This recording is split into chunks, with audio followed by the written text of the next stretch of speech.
I'm mostly down. I've been right, I've been left, I've been wrong, I've been left behind, been rough, but mostly down. Right, been left, I've been wrong, I've been left behind, been rough, but mostly down. I've been left behind, been rough, but mostly down. Sounds such a jam. The best part is gonna be I don't have the audio playing through in the video when it's done with the VOD, and when I post it to YouTube, they will not have the music playing, and it'll just be me singing off key. Pretty nice, funny. Anyways, how's it going, everyone? Hope you all are doing good. Let me just change this on.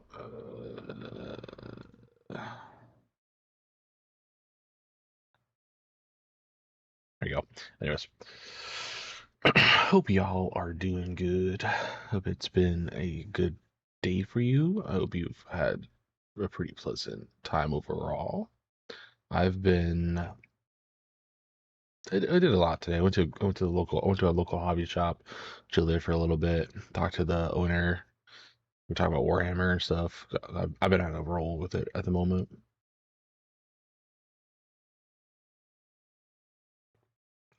Hanged out with my fiance.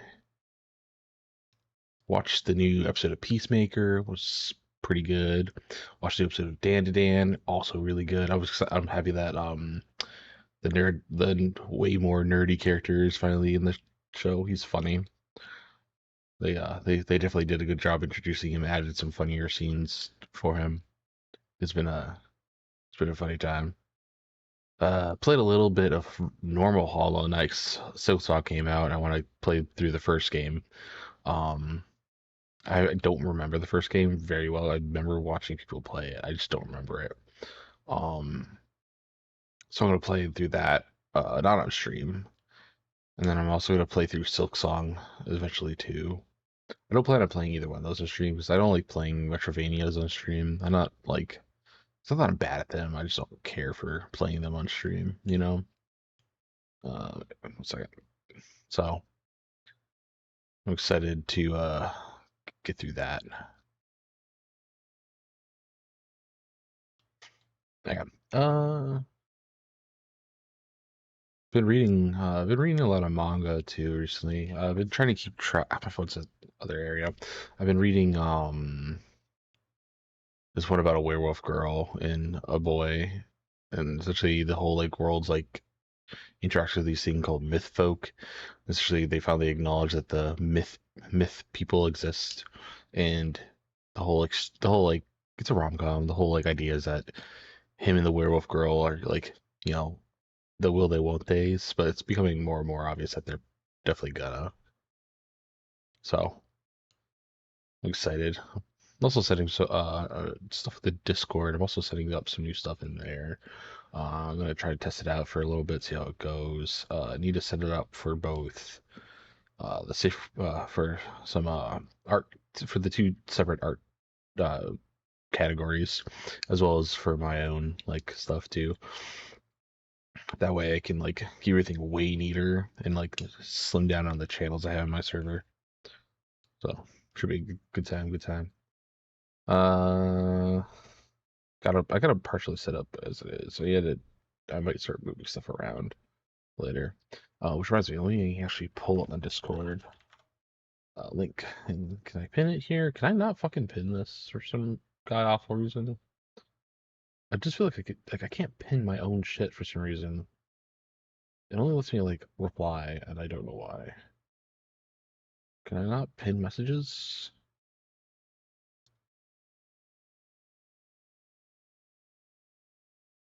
It's like a setting thing? Like, why can't I pin shit in my chat? I don't understand why it won't let me do that.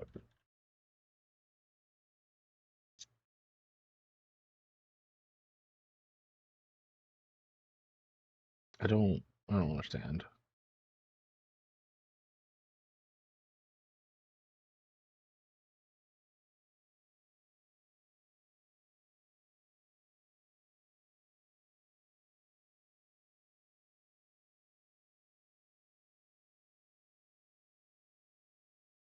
It's like a B. I don't understand like why I won't let me do it. I wonder if it's like a BTTV thing. I don't see why they would disable that though. It seems weird.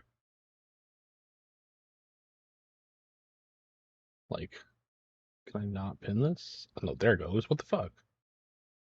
That's so weird. Whatever. I don't know why it doesn't let me. Yeah, weird. Anyways.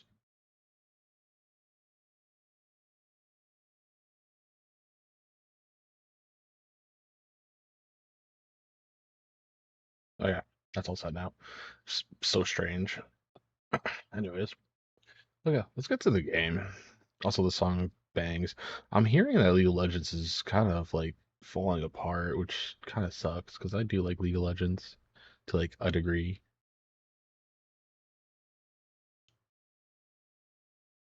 It's just like I like it because I played it when I was younger. So weird. Why would it not like? Does it not like do it in here either?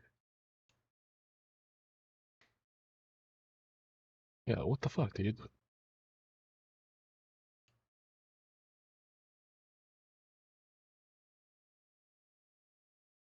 Yeah, I don't know why it doesn't let me like the pin part isn't showing up in the chat on OBS at all. So weird. It's so weird.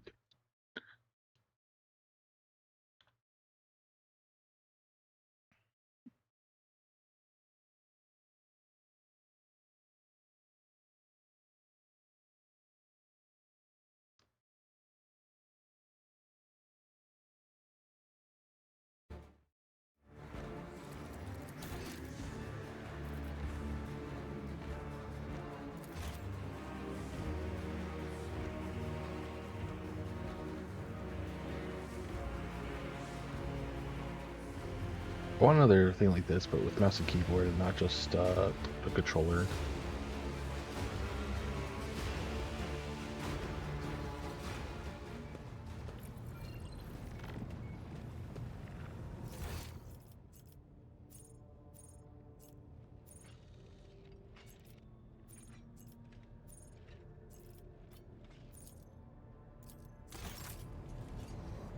Dar's over here. Oh, yeah. There's a Dar water. The tall, middle-aged woman stares straight ahead, her eyes vacant as she rubs the implant at her temple. Her collar is undone, and one of the clasps is on the verge of falling off. Sensing your presence, Dar turns her head towards you and offers you a crooked smile, even as her eyes look right through you. Endure abilities. What are you talking about, Lord Captain?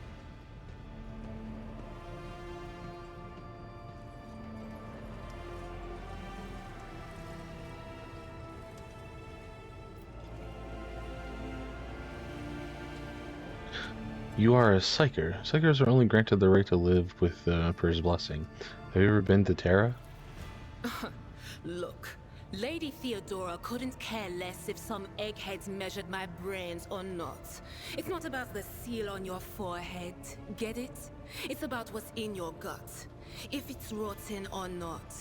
My gut's stronger than the adamantine on this here ship, and my implants are better than the ones they put in you on your Terra. If they weren't, I wouldn't have lived as long as I have. Dara bares her teeth in a savage grin and a feral gleam in her eye. Where do you come from? Lyra, an outlying world in the Heathen Stars region. In the Coronis Expanse, the deeper you go, the less visible the Astronomicon gets, and the less people know about the Imperium. The arrival of a rogue trader is the best thing that can happen to a world like that. The very best. Tell me about Lyra. It's an out-of-the-way planetoid between two faint stars. On Lyra, a dozen local tyrants fight over 5 measly continents. But they use everything they can to win, from poison to psychers. I haven't been there in many years, but there's nothing for me to miss. Trust me. Oh. But here on the ship is a different story altogether. I saw more wonders in my first year serving Lady von Valancius than I'd seen in my whole life on Valancius. Lyra. Like Valancius. my first journey through the Valancius. Her warp, name is I was in Valancius. bed for 3 days. I felt like supernovas were exploding in my head. I only found out later that I'd gotten off easy. Just through the bulkhead in the bay next to mine, a whole team turned into... Look at me rambling on, Lord Captain. Pay no attention. It wasn't like it was a very fun trip, Lord Captain. Oh? But look, if you want to be entertained, I'm the woman for the job. I'll entertain you with one of the stories from my collection, no problem. But if you want to hear about the time I melted everyone in the bay next door, well, I just don't really want to go into the details on that one, all right? That's pretty fair. What did you do before you came to be on the ship? Oh, I embroidered wall hangings in honor of our national heroes. I did the same thing I do here, Lord Captain. Divining. Our rulers prized the ability to see into the future. Every psyker that could be found was worth a small fortune on Lyra. There's no such thing as a peaceful life on Lyra. People like me were especially sought after. They'd pick psychers up wherever they found them, buy kids off their parents, even just abduct them. Take me for instance. I got taken from my street gang. The older kids sold me when they noticed there was something off about me. The ruling dynasties had schools where they trained us and beat us black and blue. And then they packed us off to serve. Some of us held on for a long time, but others didn't last. Not everyone's as smart and talented as me, you know. Some people crossed the line and were out of commission before their time. It looks at you expectantly, as though clarifying, she uses her hands to indicate a head exploding in laughter. Oh, Jesus. How did you end up in the rogue trader's service? Theodora von Valancius paid a visit to the ruler I was serving at the time. I don't know what the visit was for, and it's no business of mine anyway. I can still remember the way the voices in my head changed when I looked at her. They were practically screaming. She had so much behind her, and plenty ahead of her too. And as I gawped at her, all of a sudden I heard a whisper. A hint, a suggestion, nothing more. But I know the difference between idle chatter and a real threat. I seized my chance and approached Theodora. I managed to whisper a couple of words in her ear before the wardens dragged me away. They beat me and locked me up. Oh, Jesus. No wonder. It wasn't my place to converse with outsiders. And then, Theodora's people came for me. They broke down the wall, butchered their guards. Also, I could tell them my warning in full. So, I said the rest, but I didn't want to go back to my old life. And so I entered the service of the von Valancius dynasty. Have you ever been off the ship? A few times. Not many. And if I think about it, why would I want to? I've got everything I need here. All the whispers I hear are familiar ones. They almost feel like family. And if I want to hear about the nightmares off the ship, I can, after some Amisec. But don't go getting the wrong idea. If I have to, I'll follow you to the edge of the galaxy. No, that's nice at least. Of course, Lord Captain. What's it like being a psyker? Lord Captain, forgive me. But it would be like talking to a person born blind about colors. I could spend hours explaining, but it wouldn't make any sense to you. Every psyker feels their connection with the warp in their own way. One person might see spots and shadows out of the corner of their eye. Another feels fingers running down their spine. As for me, I've got a door in my head. One that's open just a crack. There's no way to close it, no matter how hard I try. I've just had to get used to the whispers from the other side. When I need to use it for work, I listen in more closely. but I Hmm. usually just try not to notice it. How do you live with this whispering in your head? Training, habit, and a little amasec and a couple other things you can get on the lower decks.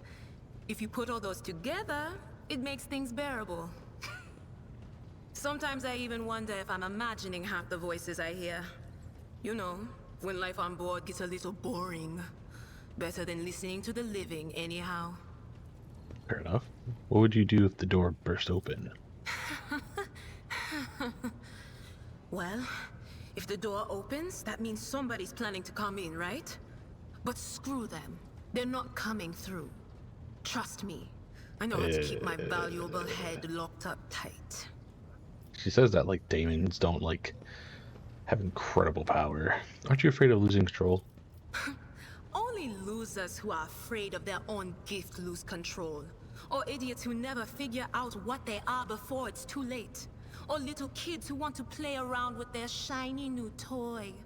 If you don't know the limits of your abilities, or you're always bouncing around in your own head, that's a recipe for disaster.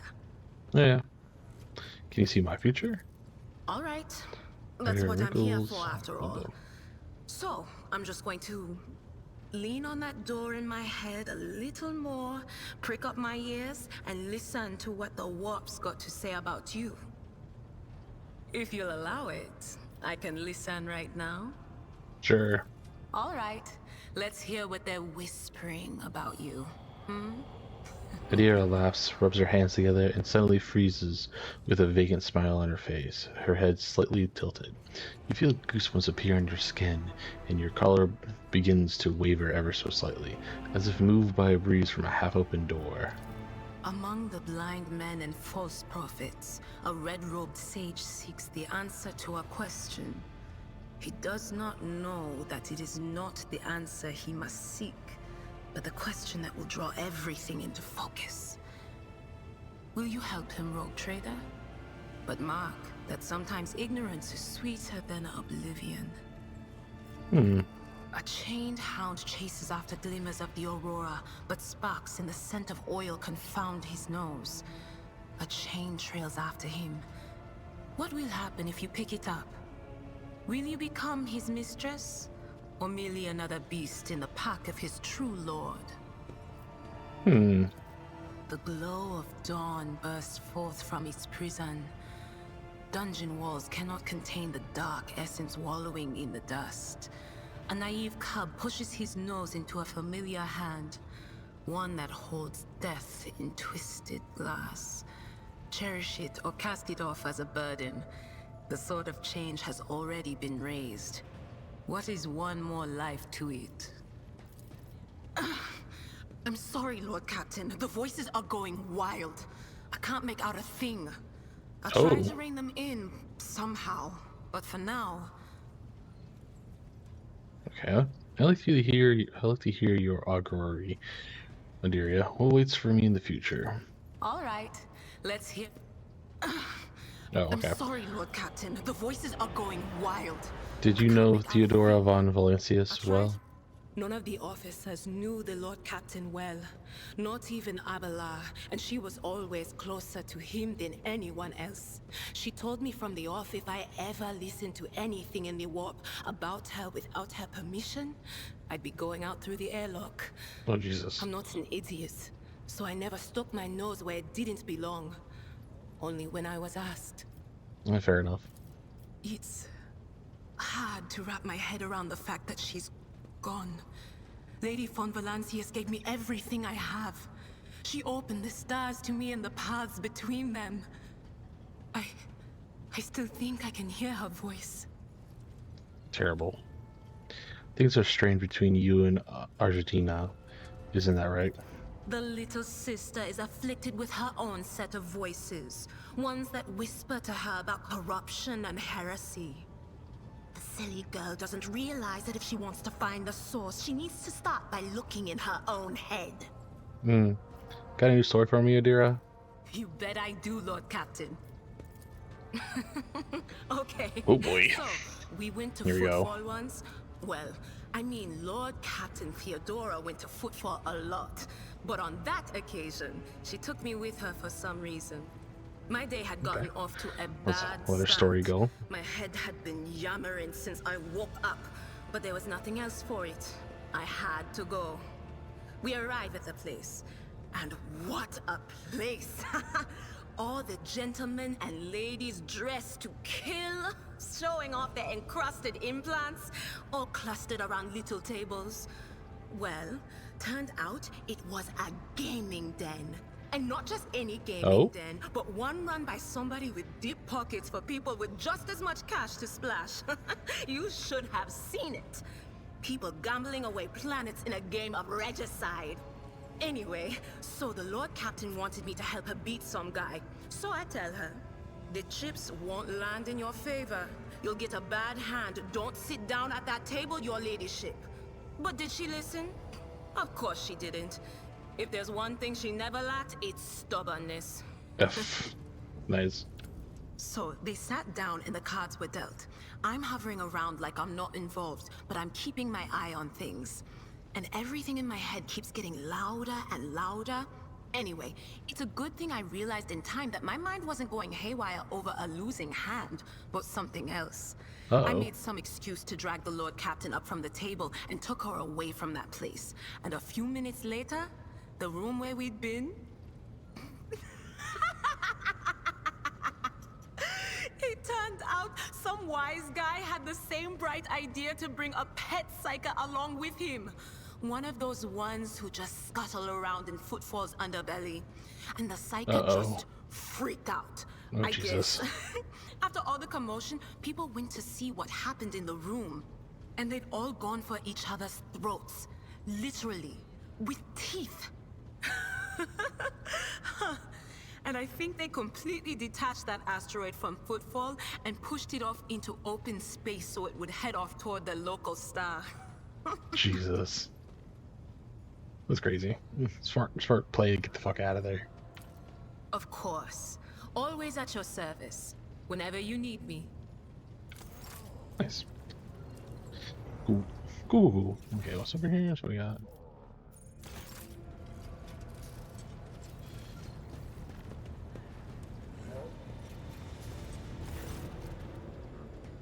Greetings, your ladyship. Janice Dorcock at your service. Jarnis or Dan Korok at your service. Have you ever heard the name Fiery Reckoning? From what I can tell, it is a void ship of some sort.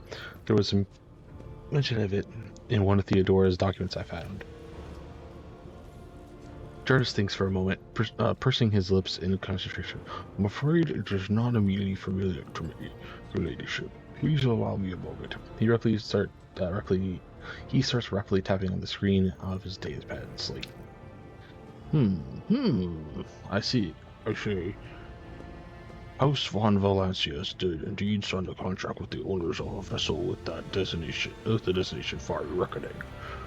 There are transaction records of the ship picking up cargo from Kiva Gamma. Well, this is odd. The data log ends there. Apparently, the ship had some interaction with one of the workshops on your industrial world. I beg your pardon, your ladyship, but that is the extent of the assistance I can provide you in regard to this particular matter. Remind me, what is it you do on my ship? As High Fatara, my duties are encompassed anything that might enrich you and your protectorate. I see to it that the suppliers deliver all shipments on time, that our partners do not weasel out of their promises, and that all servants remember that the Emperor's grace can only be earned through toil for the good of the Von Valancius dynasty. I make my arrangements to ensure that our hold receives less than thorough inspections by poor custom officers, and I find buyers for what you wish to sell. Oh, that's good. I have a bunch of shit I need to get rid of. And of course, I ensure the Protectorate's worlds prepare their tithe in a timely fashion. Let none ever say in my lifetime that the dynasty has disgraced itself with a late payment of the sacred tribute. How did you come to serve Von Valancius' dynasty? I come from Dargonis, your ladyship. I have been a subject of your dynasty since birth, and I have always strived to be use of the great road trader. Alas, it was not my fate to be the primary heir of the Io family, due to my being the 15th in the line for the title. So I decided not to stand in the way of those behind me in case that they attempted to shorten the waiting list at my expense. That's right. Jarvis lets out an almost kindly chuckle. Well, my brothers and sisters schemed against one another. I studied the exact sciences and mastered bookkeeping, the greatest art of adeptus administratium. I must admit that the accumulated the accumulation of wealth, something one can control, is far more exciting than hunting, carousing, and the other traditional amusements of my noble peers. What was it like working with Theodora? Oh, now that's a tricky question, your ladyship. Do you ask it of anyone, knowing they risk losing their head should they let slip a careless remark about your predecessor? I shall put it thus. Working with Lady Theodora was never boring and always profitable. The Imperium has billions of subjects, but very few do what they love and what they are best suited to. I would say Lady Theodora was one of the fortunate ones. She was a model road trader. She surrounded herself with those who excelled at and loved their work. Hers was a rare talent indeed. I wish to know of your fellow crewmates. Keeping tabs on subordinates, a wise move. Tell me who you're interested in, and I will endeavor to be as honest as possible.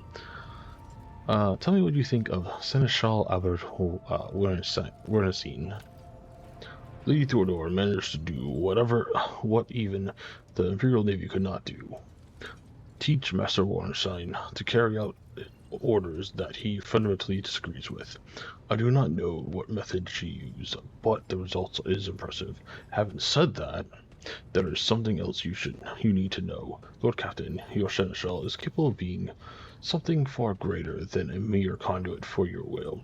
He possesses the cunning and experience to run the Protectorate, possibly whenever Lady Theodora is away. And that is saying something. Keep an eye on the old officer, I say, or alternatively turn him into a faithful ally. I'd like to hear your opinion on Conrad Vodokvir, the former Master of Whispers. I hope I never see him set foot aboard this vessel again, not even as a servitor. Although he would be able to do that at least. He would be able to do at least some good in that way. Something has to clean the latrines. After all, the Factorum's bloated face grows stern.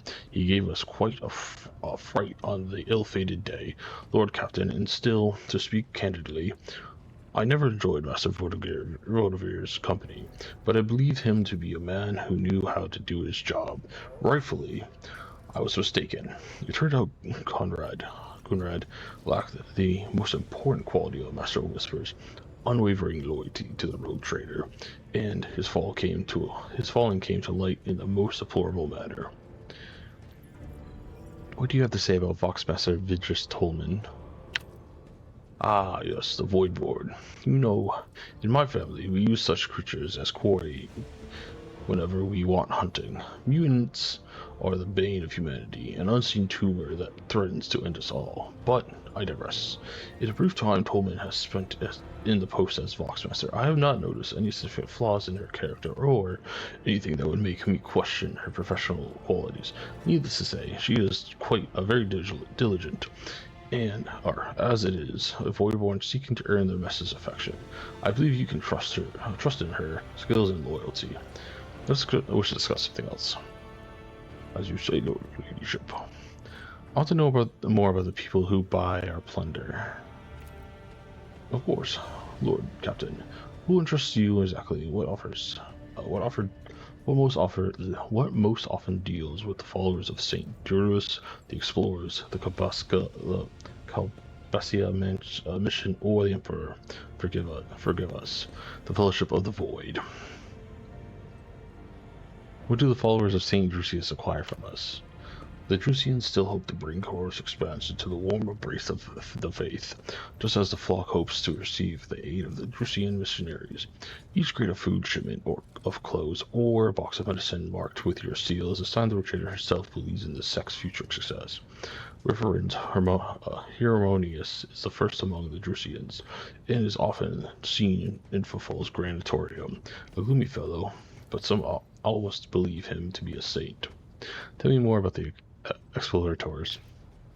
Members of the Explorator Cosine Cognizance fleet have been rowing the Chronos Expanse for a good while now. Omnissiah knows what they are hoping to find, but their acolytes regularly show up on inhabited worlds, seeking bits of sacred knowledge, tracking down mechanical relics, and sniffing out Xeno artifacts. If truth be told, supposedly, they want to save the ignorant rabble from corruption. A tech priest named Opticon 22 does business with us on the fleet's behalf. He can be found on the docks on Footfall. I'm interested in the Kelbakalik mission. Masters of the cold trade, immoral criminals, and notorious crooks to the last man. The mission is but one branch of this mafia gang that has taken root in the Calyxis sector. Oh, new place. Okay. You can do business with them as long as you take the necessary precautions. They are led by Vladimir Tukara, who recently appointed himself Liege of Fafal. Of course, he is a trusted ally of the rogue trader Winterscale, but he will not refuse you. Another of the Emperor's anointed. If you wish to talk to Vladimir, look for him in the Liege's Plate Palace in Footfall. Fellowship of the Void. Just emits a laugh-like gurgle. A pompous name, is it not? In truth, they are a gang of pirates who are forever squabbling over loot and territory. Some of their little flotillas need supplies, or can take take awkward cargo off our hands without asking questions. Of course, there is always a risk that these scoundrels will change their mind and attempt to board us instead. But so far, our macro cannons have managed to keep them in line. They say Riza Calavari speaks on the Fellowship's behalf. The Adeptus Mythos on Footfall is rumored to be her favorite hunt. Why are we giving away spoils to these people in the first place? To profit from them, of course. Most of the things you will find during expeditions are complete junk to one such as yourself, but less fortunate and affluent servants of the Emperor think them treasures, especially when they are bestowed by the great rogue trader herself. Drusian fanatics and pirate cutthroats, Cabassian dealers and explorators, none will refuse our help in the dark and trying times, and there may come a time when we shall be ones requiring aid. It would be beneficial to have allies willing to provide it. 6. That's just change subjects. I would like to replace the painting of the late Theodora in my chambers and hang a portrait of myself instead. It'll be done, your ladyship. I wish to bolster my retinue with skilled fighters. Rest assured, there are plenty of the most outstanding talents among the thousands in your crew. I will contact those at once. Oh.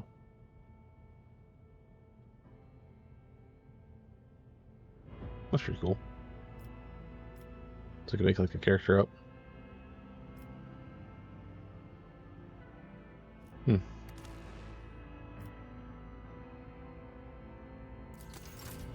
Interesting.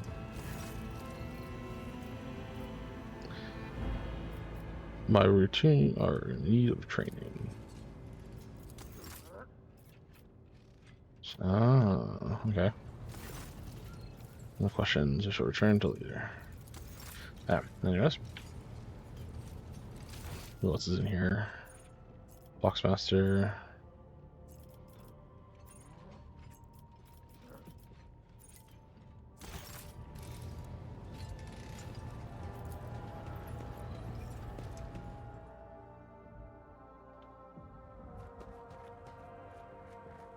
don't think there's anything else in here for me. Like, it's the link stuff. You don't have anything linked. Gee whiz, can I sell? There's so true stuff to sell.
Everything else is kind of useful.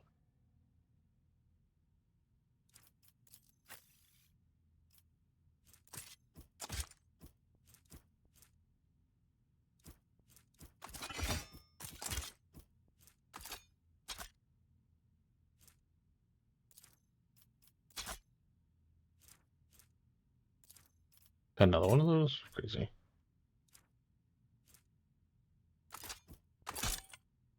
There you go. Cargo. Keep those. Cargo. I think over here. There's a vault. Yeah. Cargo.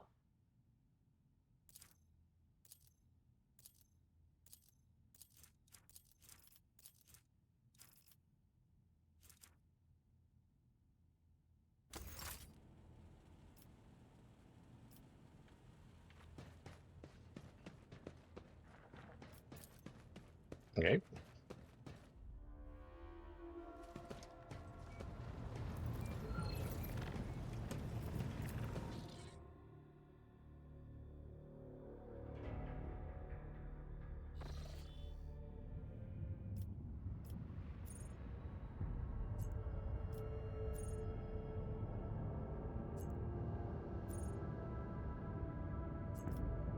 Like 3 quests here.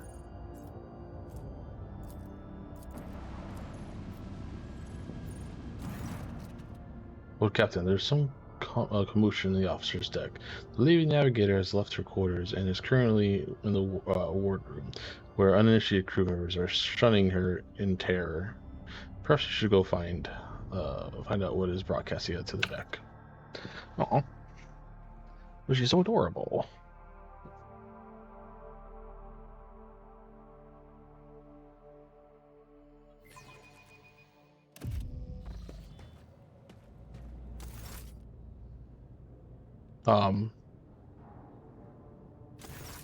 There we go. Captain, my apologies. I did not notice your entrance. It pleases me to see you're adjusting to life on the ship. Compared to Urak 5, your ship is a boundless world of unfamiliar hues. And yet, the abundance of bright colors can at times be wearisome on the eyes. The bridge and the decks are so clamorous. In my search for a place of quiet, I was fortunate to come upon this islet of serenity filled with rare tomes and practically devoid of color. The events that took place in Urak 5 must have shaken you greatly. Are you well? One should not underestimate the navigators of House Orselio, Lord Captain. Like a shawl of pale smoke, a faint malaise hangs upon my shoulders, but it will not be the slightest hindrance to my duty to humanity, and my duty to you. Your attendant is your valet, from Eric 5. Do my servants not measure up to your standards? No, no. It is not that at all, Lord Captain. It is just that Uwe is quite capable of carrying out his duties by himself. He is well accustomed to my whims and preferences. Cassius cringes ever so slightly, adjusts the adornment on her forehead, then awkwardly hides her clawed fingers in the folds of her clothes. The unnatural appearance of navigators often become the topic of gossip among lowly servants and officers alike. It is unsurprising that that Cassia prefers the company of one who is used to how she looks. I hope that you have had ample time to calm yourself and your powers. There are people on this ship who are far more impulsive and dangerous to others, and far less devoted to the God Emperor than a herald of the Navis nobility. True. But I did not need your words to see the shades of umber unease that whirl around your subjects whenever I am near. Were I not acquainted with such a reaction, I could have found their behavior and your question just now insulting. Oh, Oh, this. I made her mad. I found this fascinating read on one of the shelves, and I must say, it has caught my eye. Its every chapter is written in verse. I find it so beautiful and enrapturing. Urak 5 had a vast archive of its own, of course. Although most of the works within had to do with scholarly disciplines of some sort or another. Only in my sparse moments of respite was I allowed to escape into the pages of more embellished works. Lord Captain, would you kindly explain to me why you are pestering me with these questions? Inquiring about my mood and my needs, showing an interest in the books I am enjoying? Because I fucking You care. are behaving Jeez. as if you possessed a shred of fellow feeling for one such as I. I beg your pardon, Lord Captain. That was no way for a navigator to conduct herself. You have nothing to apologize for. Human emotions are natural, be they good or bad. It is just natural to share them with others. It is indeed difficult to feel empathy for a mutant, but the conversation has reached a natural conclusion. Great, right. So I would ask you to mind. No, I'm gonna say the first one. Please forgive me. I cannot No. even understand myself right now. Your words and attention have reminded me of life on the station, of Theobald and Felek. I do not understand. They were merely the keepers of Urak 5. So why do memories of those two make me feel a strange heaviness? She said. At the same time, I find myself overwhelmed with new excitement and anticipation. At last, I have set foot outside my familiar walls, and into a world that I have only seen before in the pages of books. Your ship alone is a treasure trove of remarkable artifacts and curiosities. And just imagine the things that await beyond, but Oh, Jesus. my delight must seem childish to you, surely. In your heart, you must be finding all this quite amusing. Jeez, the first one's so cool. I understand that you're going through. My own life was turned upside down not too long.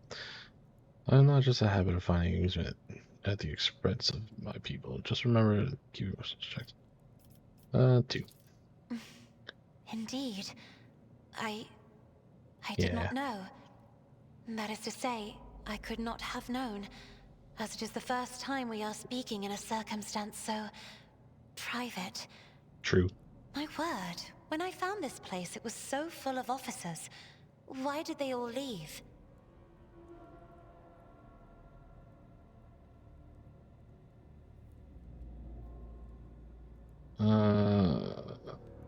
Perhaps my people did not wish to disturb you. Or because my presence offends them. Then I must take my leave as well. I am due to inspect the Sanctum Navis after the communion ritual and prepare the chamber for the upcoming warp jump. Thank you for your company. I probably did one. Is what it is.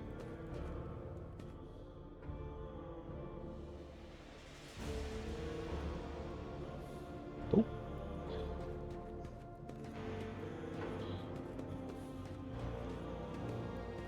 Let's make sure can I grab anything over here? I reckon that's this area. This is where there's like some doors, I think, on the other side, right? Over here. Door. It's not open?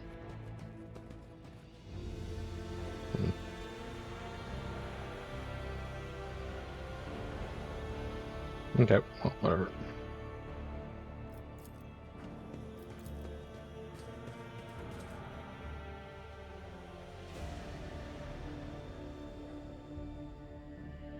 I think it's got a lot going on in it.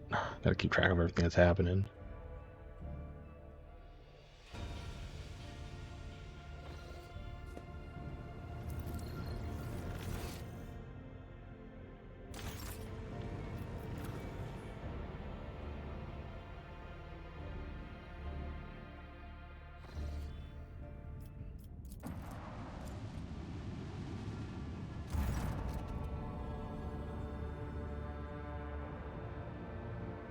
Look, Captain, sorry to disturb you. It has been money outside the bridge gate. One of the officers seemed to be demanding an audience with you in person. I think I hear Master Wernerson's voice in any case. I want you to warn you in advance. Motherfucker, let me get to the goddamn place.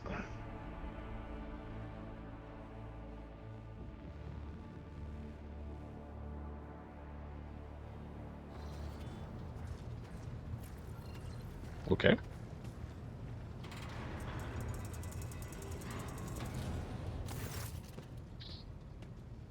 The everyday sounds at the bridge are disrupted by voices raised in anger. Alba's voice is loudest of all. This is not the conduct of an officer. These are antics of a highborn brat out on a lark. Explain yourself, Lieutenant. Avalon Vet. The young woman standing before you, Avalon strives with all of her might, and not a quail under the onslaught of her superior anger. She falters, but then manages to look up and say, I apologize, sir, but I must speak to the Lord Captain. Very well, Lieutenant. You may address the Lord Captain, not least because I see you have already seen fit to disturb her. Your unauthorized appearance on the bridge and display of belligerence towards a high-ranking officer will be logged in your personal file without delay. Lord Captain, Lieutenant Alva Vent, requesting permission to speak. Excuse me. Vent falls silent and then adds rashly, on the matter of extreme importance and urgency.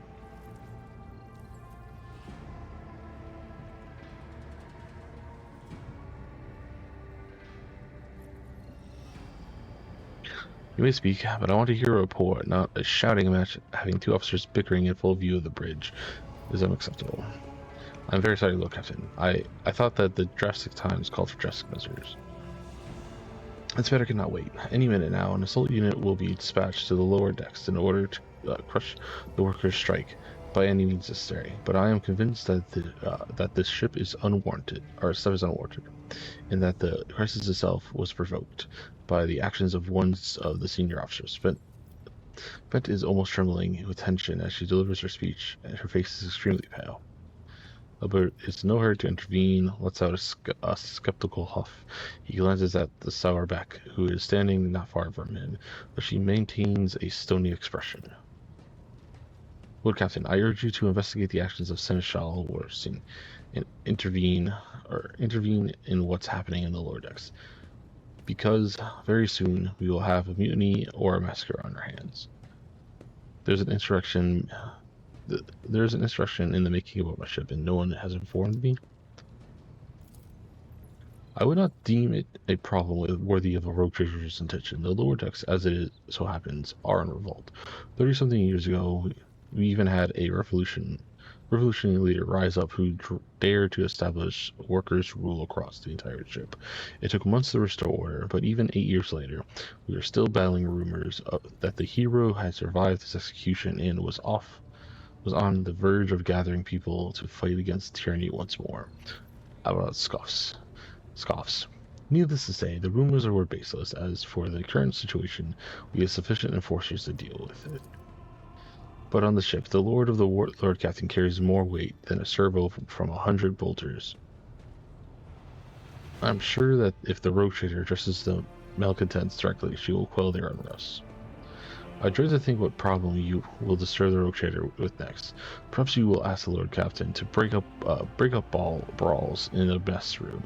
I have already given you the means to resolve this problem. You simply need to use them. If you may, your ladyship, sending a hit squad to crush the rebellion is a means of ignoring the problems, not solving it. How did this start? The situation could boil over at any minute, so I'll give you this condensed version. It all began when the enforcers found a cultist amulet on the body of someone who had been killed in a drunken brawl. We reported it up to the chain immediately. It arranged for the cleansing rite and performed and opened an investigation. No heretics have been found alive, but the search has brought tensions between enforcers and workers to the head. Where does Seneschal Warson come into all this? I shall explain. Hubbard intends grimly. I beg you to hurry, the time is running out. I will not hurry, since my competence is under scrutiny. I shall speak as long as I see fit. There's an established order of the ways things are done on the ship, and one of the pillars of that system is that the rogue trader's attention is not distracted by trivial matters. It is the Seneschal's role to ensure that I have always handled internal problems myself. So, of course, when I received information about the cultists hiding on the lower decks, I took matters into hand. So long as I live, and not one of the vermin who murdered Theodore von Velasquez will find refuge on her ship. You are far too heavy-handed, Seneschal. Arrests, interrogations, and mass punishments for entire sectors. It has driven the people to the brink, Vent says bitterly. Now there is a strike in the lower decks, in Depot 4, to be precise. 3 workers' clans are involved, but many more are passively supporting them. The situation could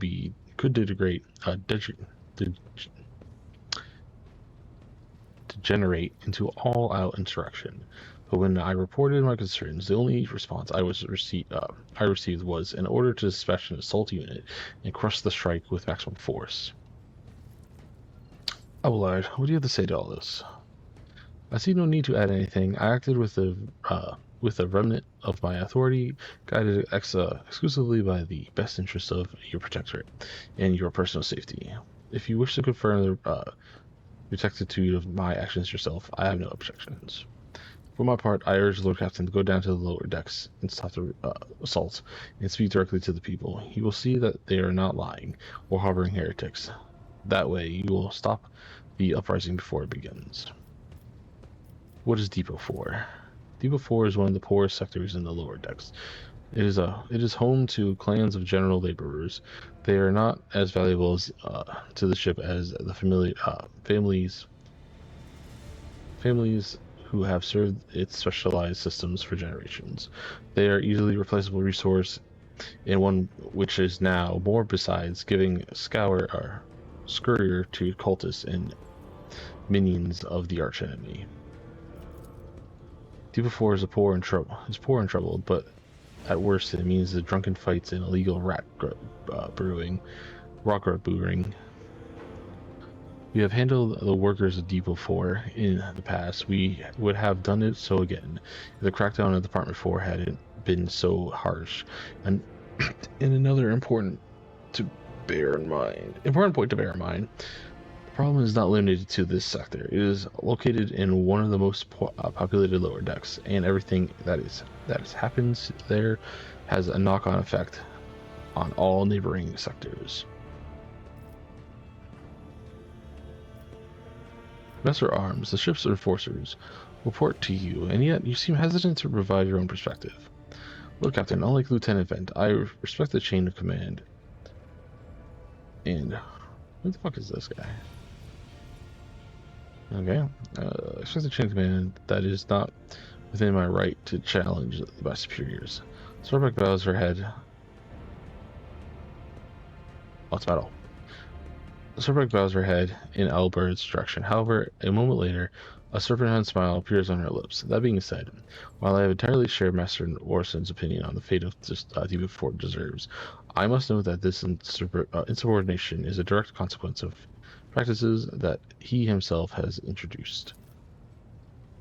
Mr. Sarbeck, I see you have decided to follow the lieutenant's example after all. Such behavior does you no credit. Sarbeck, explain yourself. The ship's regulations state that the Master at Arms is responsible for resolving all matters related to the ship's enforcers, and yet it is no secret that Seneschal has a tendency to show partiality. Those enforcers and officers whom he has deemed particularly promising are at times given permission to approach him for tutelage. I cannot deny Master Wilson's experience and insight. The Seneschal has a record of fostering students who have indeed achieved much and demonstrated impeccable performance. However, extending these patronages over the head of their immediate superior encourages disregard for hierarchy among your leadership servants. Today, an enforcer goes to the seneschal to report an order from the master at arms that they happen to disagree with. Tomorrow, they will go to the Lord Captain to object to the seneschal's order. I notice a pattern in these actions. Abelard, do you wish to respond?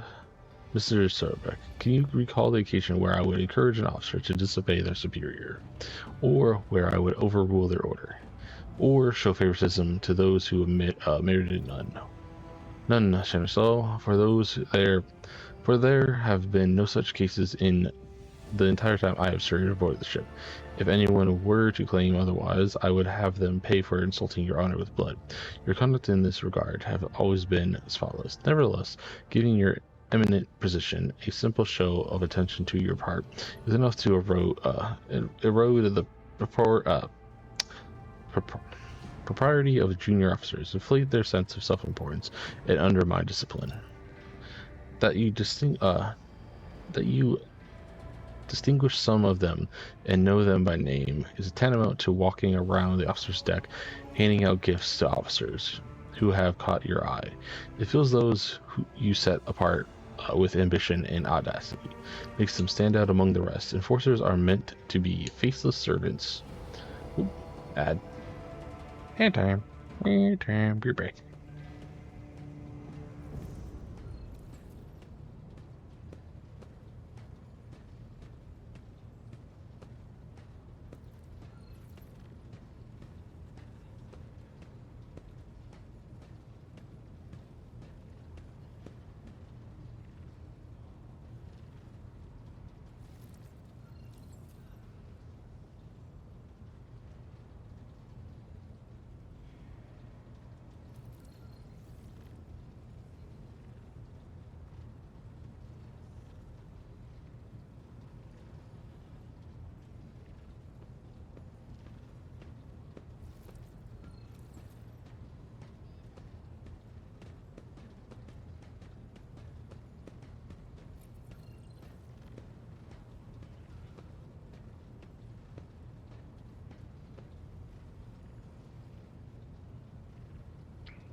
Ads.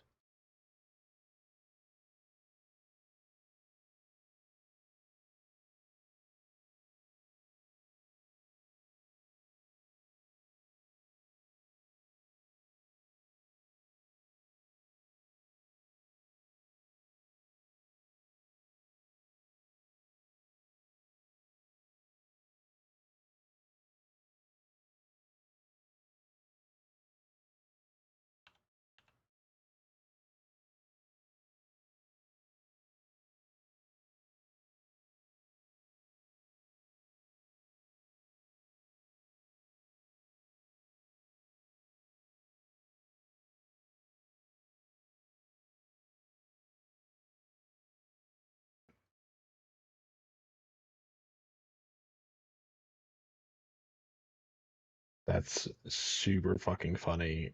G Fuel put out like a video, and the GamerSubs responded to it in a quote tweet saying, 3 years we buy you for $500 and make you a hentai company."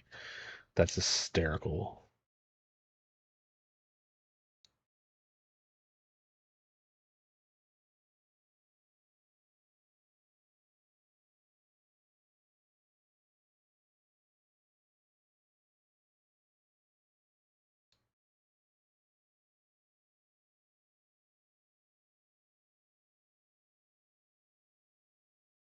Okay, ads are done. Anyways, it's an event. Our defenses and forces are meant to be facing fighters ready to die. Their fate entrusted to their commander and no one else. That is the sole foundation of order. It's an event. You know what? One second. I gotta slightly adjust this.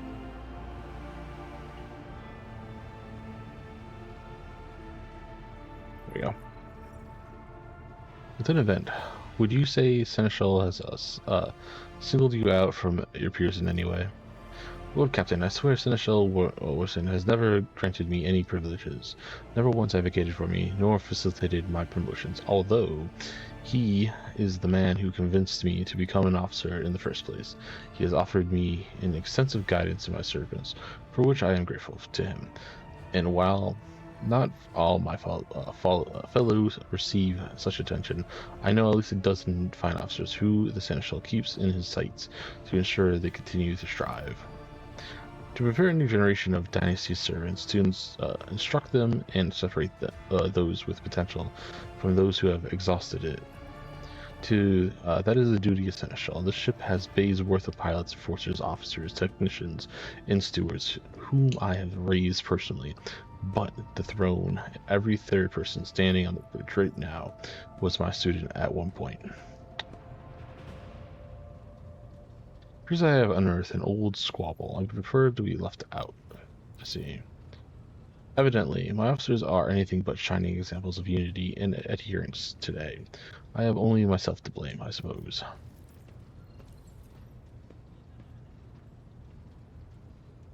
I've heard enough. I will go down to the lower decks and deal with this problem personally. Here's the Emperor. Ven cannot contain herself. Thank you, Lord Captain. I will grit his teeth slightly. An enterprise broadening or bordering on sophomoric, but please yourself, Lord Captain. However, I categorically insist that I escort you. That's fine.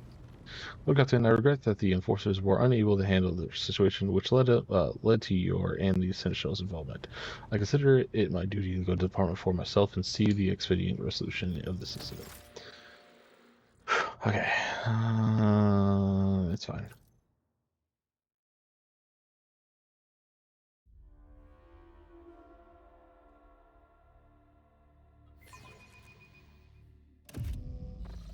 Me bringing my whole squad is concerning, because that means there's going to be a fight.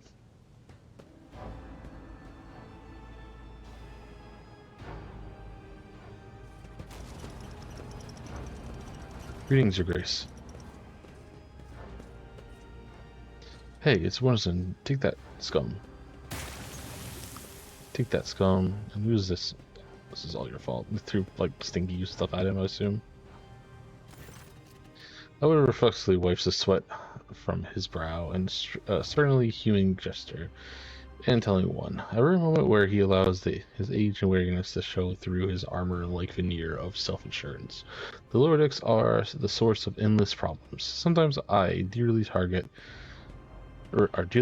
that we cannot replace the locals with servitors. Oh, you dick. Did you hear they were shouting your name? Of course they were. The organization of the daily routine life of the ship rests upon my shoulders. The mountain of challenges and problems from which I endeavor to insulate you. Lord Captain, the situation on the lower decks has been cause for concern, and I have intervened personally on more than one occasion. That must be why they remember me. They do not know your face. To them you are akin to a creature of a legend. One who has stood on the steps of the Golden Throne, no less. Whereas I am a man whose name is attached to every order docking routine rations or lowering the bay's heating. People there disrespect the senior officer. They would not have the chance to express such disrespect if we were not here, and if the situation had been dealt by the relevant officers. Albert grimaces. It is the junior officer's worst failing to pass the problem up the chain of command. I have never been able to abide it. Abide it? Abide it. I shall say it again. It was a mistake to come here on Lieutenant Vent's whim, Captain. I must admit that the lieutenant is by no means the worst material for an officer, Albert adds peevishly, but in the name of Tara, the girl is the same age as my eldest great-granddaughter, and she has the goal to tell me how to manage the lower decks and hunt down coldness. It will be another 20 years at least before she can be trusted to act without oversight.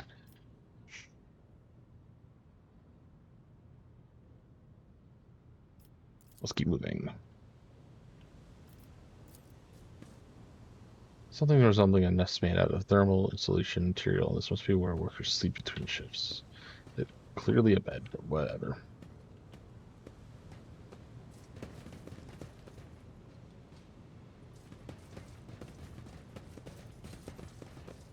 I still do not see our purpose in coming here. Relax, old man. Going for a stroll on the lower decks every once in a while is good for you. Lets you see how the simple folk live.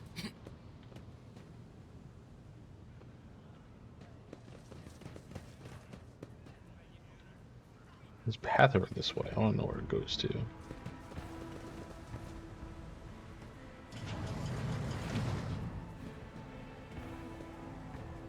Rebel.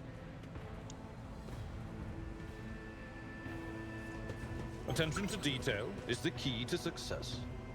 The hinder can be seen beyond the massive bars. Perhaps examining the pipe will allow you to reach it.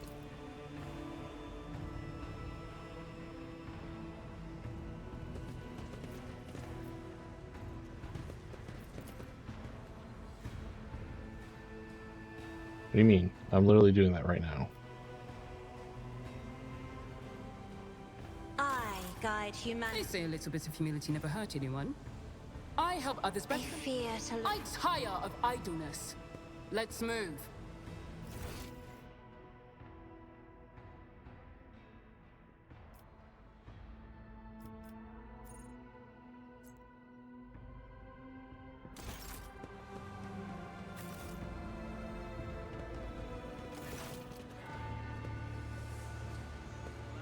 Oh.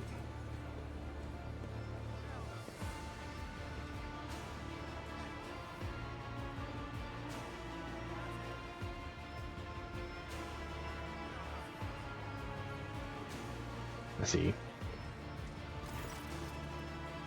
The sounds of a heated discussion reverberate through the ship's bays and Bed's ship enforcers is barring the path of her superior, Master Armstrong, who has arrived clad in armor. Judging by their expressions and tone, the standoff has dragged out for some time already. Lieutenant Vent, my patience is wearing thin. I have given you an order, now get out of my way. I cannot comply with that order, ma'am. Vent looks shaken, but there are fire in their eyes. This is my deck and my sector. So long as the area remains under the control of Lord Captain's special oversight, no action can be taken without my express permission. There is only 3 people who are authorized to make me stand down. The first officer, Rogue Trader, and the Emperor himself. So, not all my lessons fall on deaf ears. Abler mutters in crabby approval. He does not clarify whether he means Vent or Sourback looming over her, or both. Your Ladyship, noticing the 2 officers snap to attention and salute their subordinates following suit moments later.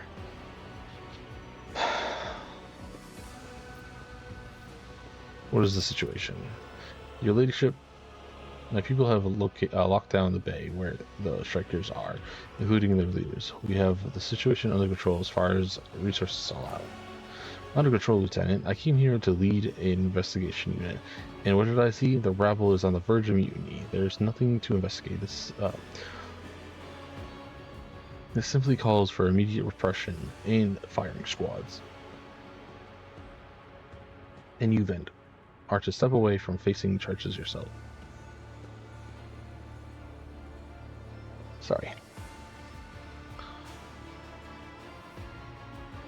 I want to speak to the strikers. Edward's mouth twists, but he restrains himself from and says nothing. Right you are, Lord Captain. Allow me to wish you good luck. Let's get everyone here.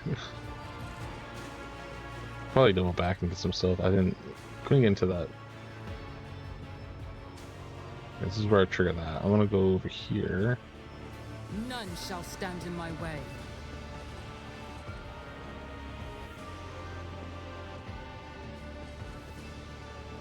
What's in here? Oh, something in here.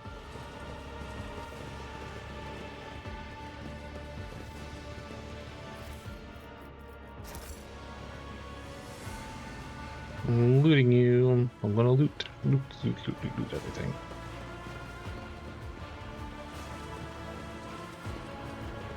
A new challenge for me. Don't know what it means by examine.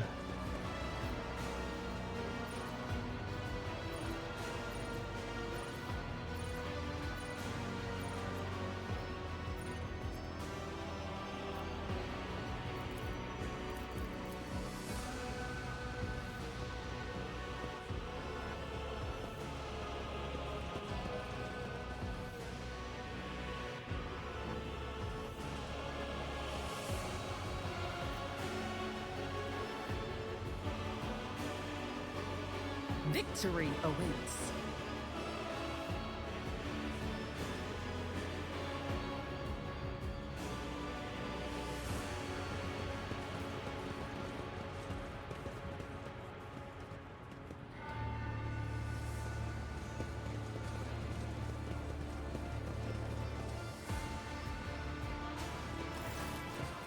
Greetings, your graces. Wow, the nobles from the upper decks down here to see us.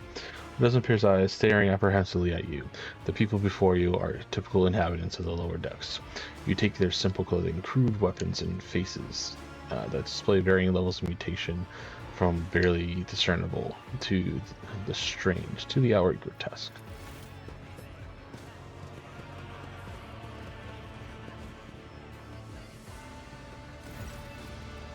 A whisper passes through the crowd, and you detect a mixture of fear, astonishment, and joy at their reactions. Finally, 3 people break away from the crowd, an elderly woman and 2 men. These must be the leaders. They bow clumsily before you. Lord Captain, you've come down to us? Tell me what is troubling you. Why are you striking? Striking? That's news to us, your ladyship, says the tall, thin man in a worker's garb. All we are doing is asking questions, saying what we think. Shut up, Rivet, snaps the old woman, who turns in her hostile dark eyes on you. Here's the deal, your ladyship. Your damned enforcers are all over us down here. They say they're looking for cultists.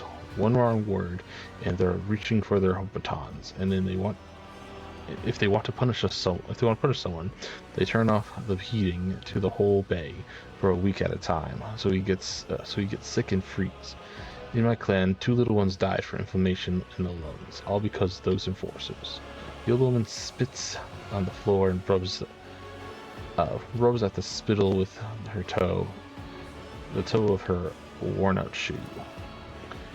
Ajahn does not interrupt the workers, but you see the sadness well in her eyes when the children's deaths are mentioned. She quietly whispers a Rookroom prayer and makes a sign over herself. It is true. But is the only enforcer who stood up for us. It is clear as day who had a mother from the lower decks and who grew up amidships and has no fellow feeling towards us. The grim man with the scarred face throws up his arms. Your ladyship, we are no villains here. We are honest workers, your servants. We've plotted no disorder. We went on strike openly, and now we've got guns pointed at us. All we're doing is asking to be allowed to work in peace without being harassed. This mission starts Supposius of nothing, you said. I was told that one of you was found in possession of a cultist amulet, and that there are heretics hiding here. I wonder what they're talking about.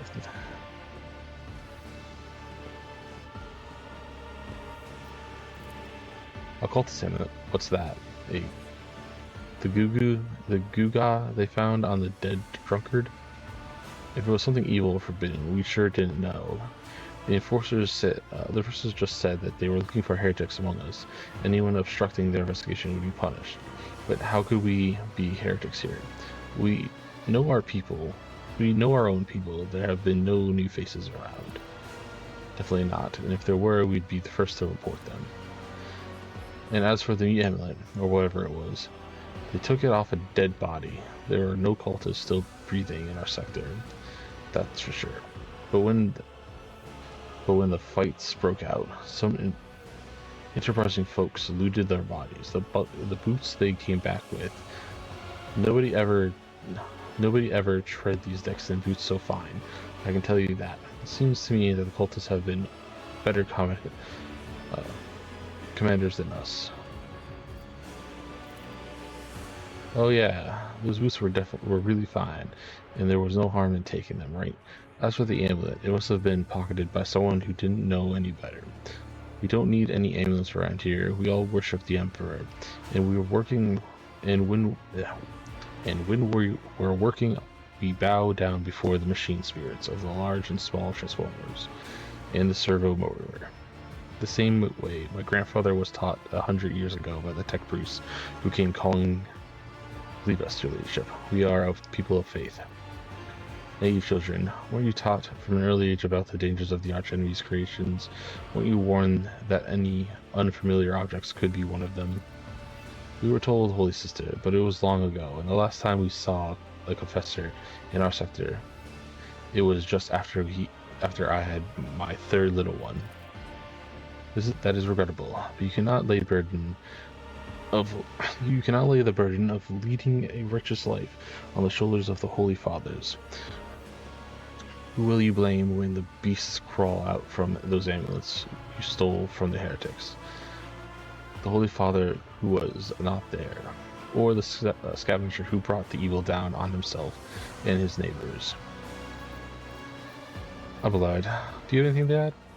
I am authorized to use necessary measures to locate the caves of worshippers hiding in this sector. The specific steps taken by the officers were not reported to me. Albert frowned, clearly disgruntled at having to explain himself to the workers' presence. Nevertheless, I am certain that the actions were justified. Cultists are no drunken stupiders. They are the enemy and a threat to the ship. Neutralizing them demands decisive precision. Swordback, was it really necessary to torture the people with cold? The rabble understands only one language, Lord Captain, that is of violence. As for regulations, should the laborers persist in their unwillingness to cooperate, the step is limiting the air supply and cutting off the water, which is almost certain to restore order. The peasants can grumble all they want, but in the end, they are the source of their own misery. All they have to do is bow their head and fall in line, and the need for punitive measures will disappear.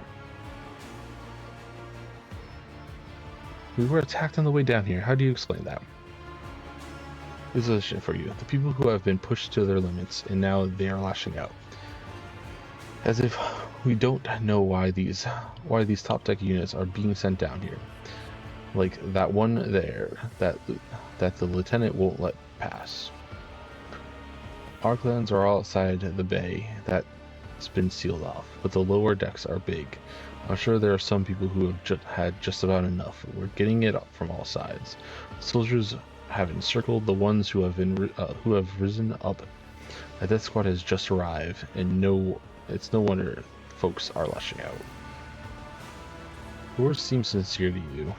The body language and the glances traded between them reveal that the news of the attack has shocked them. Succeeded. Good. So this is what changes do you want? Would you look at this? The exalted Lord Captain herself is asking us village rats what we want. Well, here's what we want you to rein in your damned enforcers. We're going to turn off the heat and to stop battering everything that moves. No, that's not it. We want enforcers gone from here, and we want to be armed. Give us arms, and we'll govern ourselves. We'll defend ourselves if these cultists do show their faces. I've been a leader of my clan for 20 years. Now, getting rid of these club-wielding thugs can only improve things down here. You've gone too far, old man. They've never let the maggots on the lower decks live without the enforcers breathing down their necks. They probably even insist that the enforcers on the upper decks too. As for weapons, what do we need them for? Before the first day is out, we'll have someone shooting the neighbor out of stupidity or drunkenness. We don't need that. If the enforcers stop hassling us, that'll be enough. In return, we'll find scavengers who will rob the occultist's body. We will talk to them, one Lord Decker to another. If there are any more of those damned amulets about, we'll hand them over to the enforcers ourselves. You speak for yourself and your clan. I speak for me and mine. I don't want empty gestures. I want real change. They'll promise to the world now, and as soon as the anointed one turns her back, these brutes will be on us even harder than before, all because we dare to speak out. The tall worker's eyes start dark between the two arguing leaders. Every few seconds, he opens his mouth as if planning to agree, but each time he falls silent, simply making a few vague noises of approval.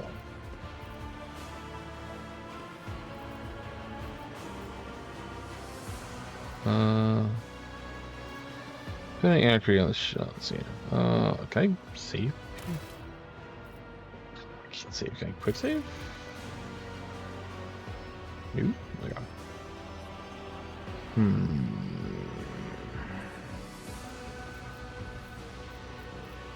Thoughts, Halberd. Sorry about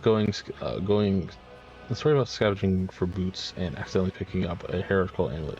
Doesn't convince me. These people were moments away from rebelling and possibly becoming minions of the archenemy. We must not give them what they want, even if they did acquire something instantly, purely out of their own stupidity. That does not mean they are not tainted with corruption. Fieldguard. What begins as a petty thievery can turn into a far graver problem. I've seen it before. I've learned his face darkens momentarily.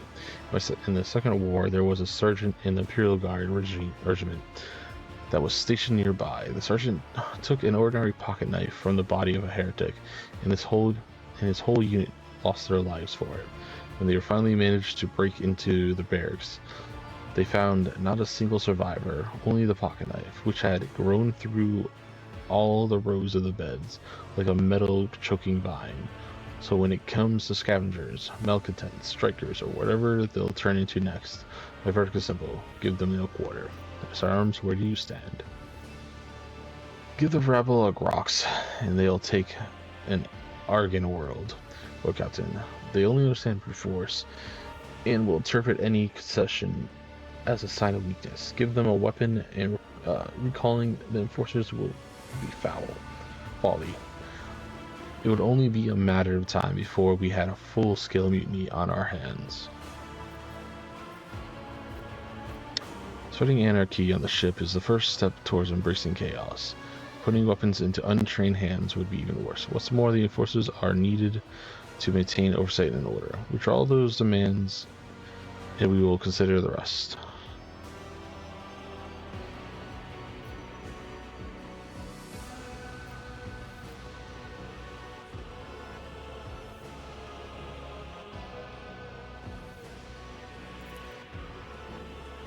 The worker they call Rivet shrugs and casts a sidelong look at the old one. Old man, listen. The Lord Captain himself comes down to us and is offering us concessions. And I don't know a single person in the whole Depot 4 who has ever stood next to the rogue trader, let alone talk to them. Back down, and now is no time for you to be stubborn old crone. Listen to us, old man. The three clans of Depot 4 ought to act as one. We've made up our minds. It's your turn to decide. Don't ask them to disband the enforcers or give us weapons. We don't need any of that. The old woman hisses in dissatisfaction. You two are ganging up on me, is that it? So brave you are against an old woman. But I'll shut up. I will, indeed. I won't go against the two clan leaders on my own. If you want to make peace with the enforcers, make your peace. That's great. Just fantastic. Lord Captain, we agree. Then it's decided. The persecution will stop, and I will expect you to assist in locating any remaining amulets or weapons left by the cultists.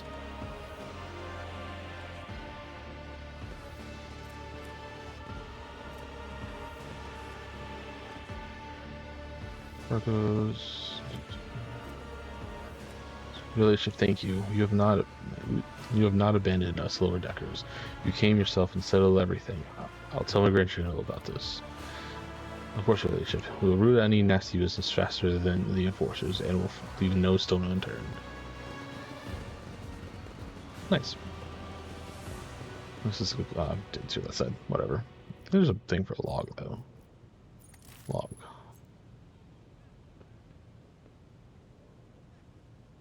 This is complete done. Are you satisfied, Lord Captain? Then may I suggest we leave this circus and discuss everything in route? Yeah, that's what I thought.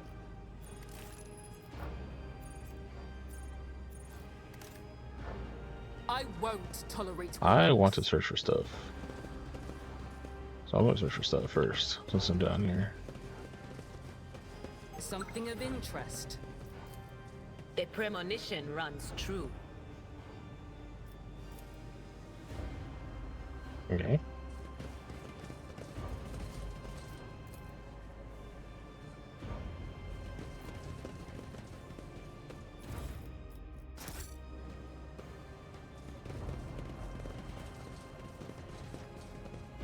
It's about time.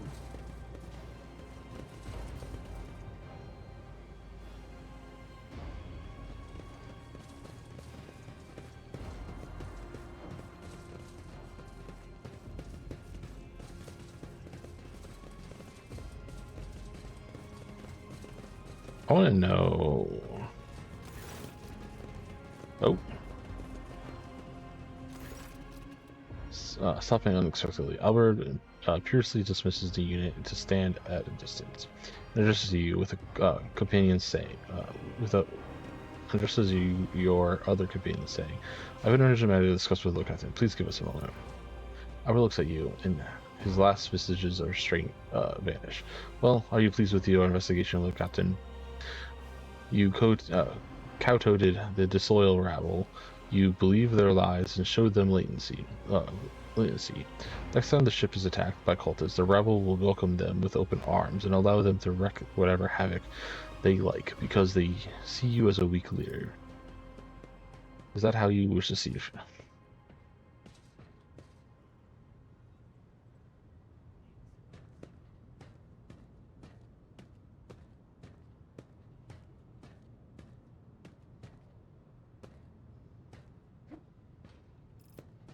Let's talk about your role in this instead. You allowed the revolt to happen. Your actions practically granted it would. I would have handled those issues myself had you not decided to intervene. However, says, remember, Lord Captain Theodora, do you think she ever set one slippery foot on the lower decks? No, she did not. Such matters were left to myself and the junior officers, while she dedicated herself to her grand designs for the Protectorate. As any true strategist and rogue trader ought. Maybe if Theodora spent time on the trifling matters, she would have. I would be only too willing to trust my seneschal and not fill my hand with such matters. But the situation has spiraled out of your control, Albert.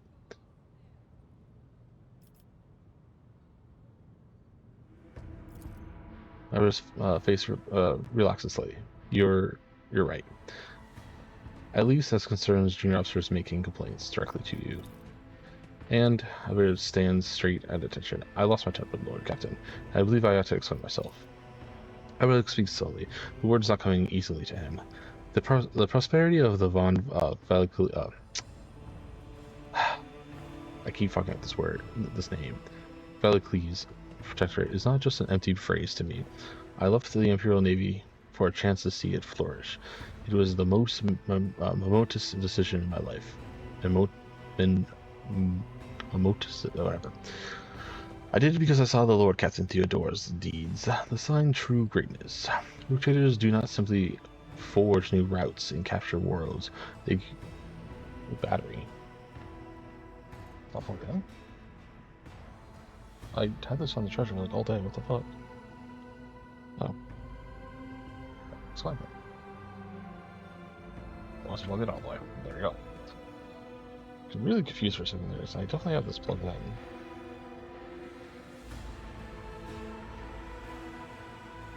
My battery pack for my iPhone wasn't plugged in apparently. I was trying to get this away from my mouse, so some like tie it out when I move it.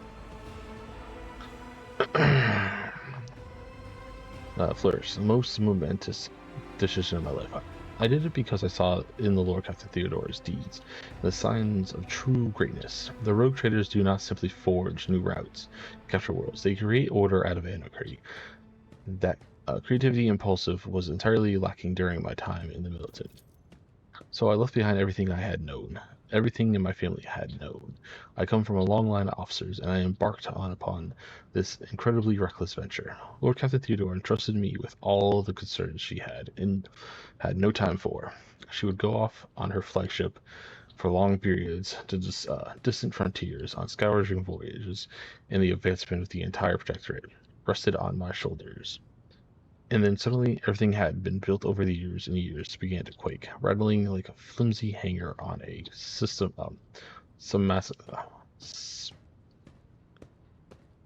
systematical active world. Seismicality, alley, active earthquake, prone to earthquakes. Nope. Sorry. Yeah. One of the senior officers betrayed us all. The rogue trader was killed, and who knows what is happening on the planets. I'll tell you this honestly, without fear of appearing weak. All this had come to as a grievous blow to me. I am not panicking or grieving because cannot allow myself to panic or grieve. I am duty bound to aid the new rogue trader, to aid you, to find your footing as quickly as possible. To do that, I must insulate you from problems that in the past have been dealt with by tired and tested procedures set out by the ship's regulations. Procedures that were established long ago and have functioned smoothly for decades cannot suddenly be deemed excessive to requirements. Theodora trusted and established procedures, and she died. I won't make the same mistakes. If you want to keep building the future of the von Bellingcleese protectorate with me, stop living in the past. Ooh, that's a good one. I like that one. I understand, but you need to learn how to respect me as your Lord Commander and Rogue Trader. Accept it and start living in the new world. World where Theodore is gone and where you and I have decisions to make. The prosperity of the Von Protectorate is an important to me. You're the only person who has comprehensive knowledge of how things run at the ship. I think in the future I will follow your recommendations. I value Theodore what Theodore created. I trusted that this situation is an aberration in the ship's otherwise smooth operations. Such established procedures are working. I see no reasons to change them. I've seen plenty of sentiment and hand-wringing in the recent days, but very little competence. I have no plans of relying on your judgment. Okay, I'm gonna do...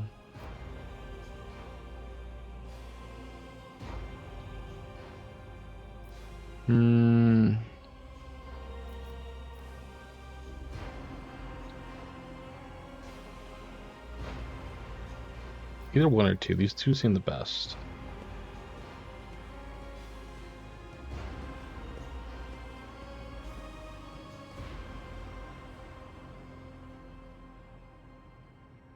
I think this one comes off a little less aggressive. This one comes off kind of aggressive. He suddenly inclines his head. Yes, so, Captain. After a moment's silence, he adds, looking at you with interest. Your resolve is admirable and demonstrates strong leadership. I shall remember this moment. Should my old habits ever begin to creep back in. That's good. He's growing as a person, which is always good. And now, please let us leave the lower decks. If the rotator desires to stretch our legs, there are far more suitable places. Did I lose my people? Where the fuck are my people? Can I not? I wanted to come over here because I wanted to go here. Shall stand in my way. Because I feel like there was... Oh, it means... Examining the pipe will allow you. Examining the pipe? What part though? Oh, wait there. That's what it was.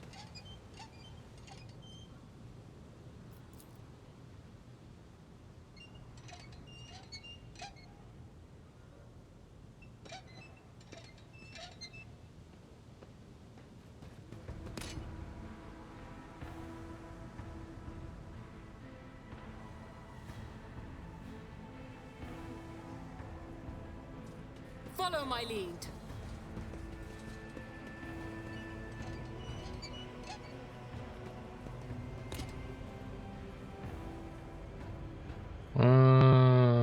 Okay.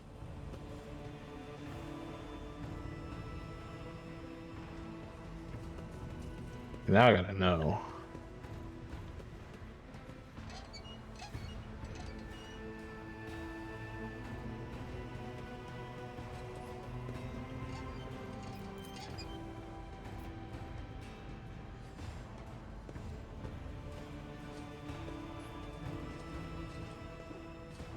Any other pipes nearby?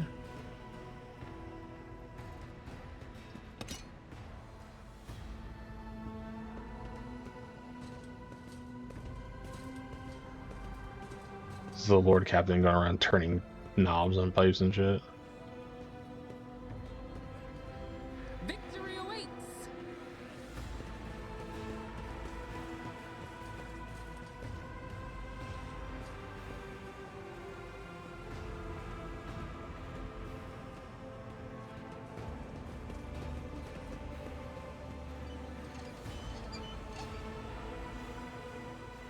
Oh?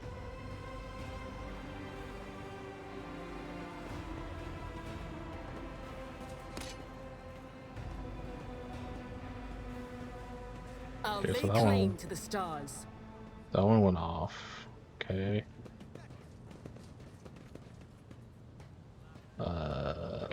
This one?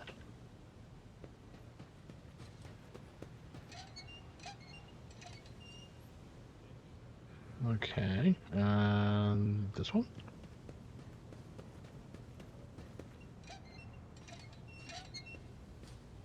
And then this one.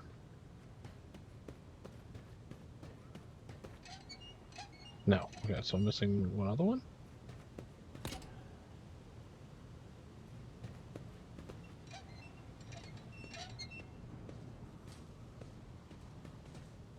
So that one's right. Is there another one I'm missing? There must be another one I'm missing. This one? Nope.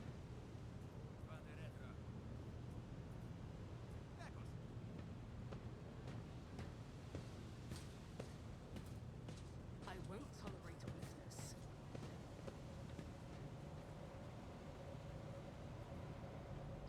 This one?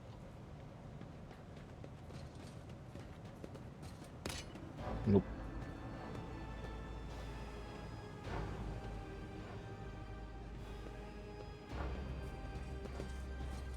So I got all the way up to here. Got that one.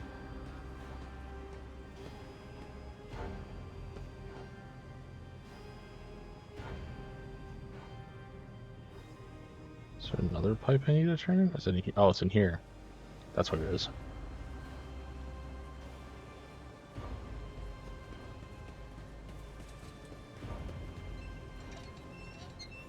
And now I can turn this one. None shall stand in my way.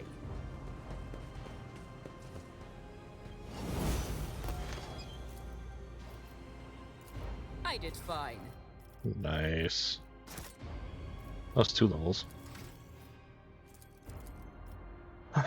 Cool.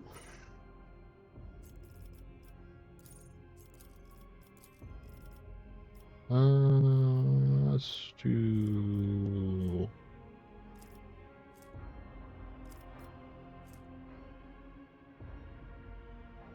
Oh, let's just do that one for now, then I'll get the next chance to do Xenos.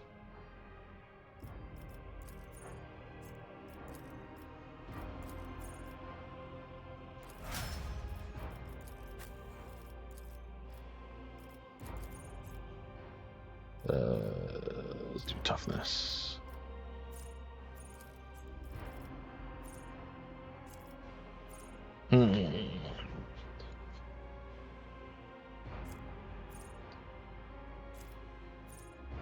Under 40% wounds, Imperial World characters gain 10% bonus to all characteristics and to resolve. Sure.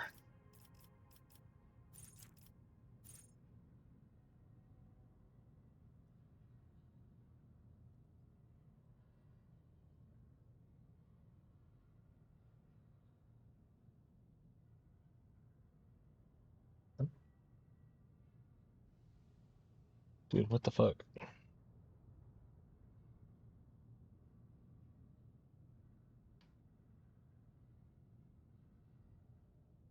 Weird. Anyways.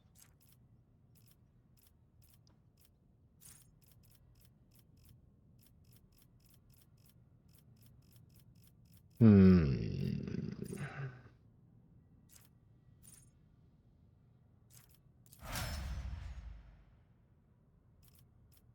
Okay, greet everyone else. Oh my gosh. So annoying. Yeah.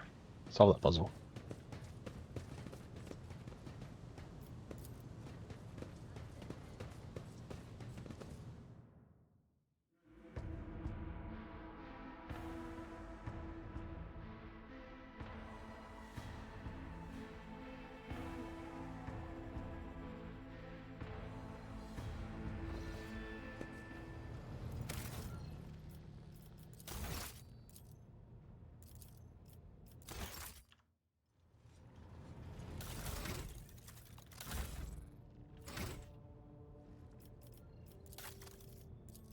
Okay.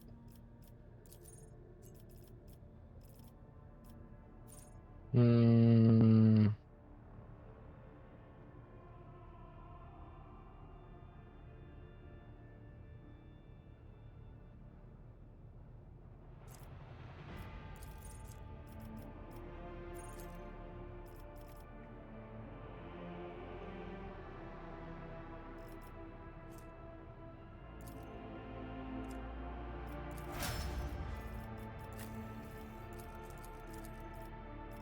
Okay.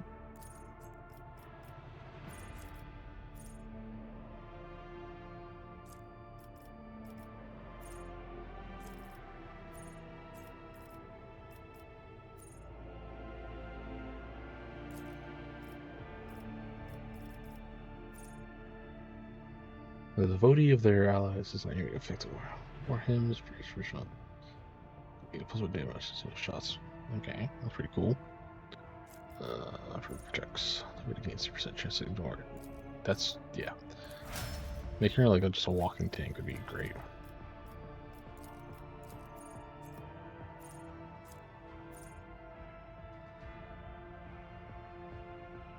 Immediately recovers. Ooh, that's pretty good.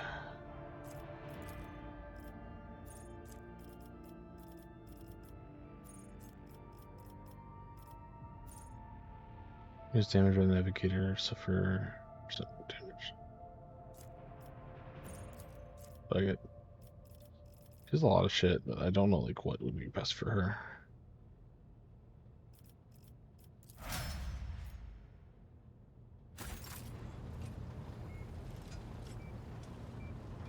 What did I get from that? I got like a bunch of stuff. Grenades.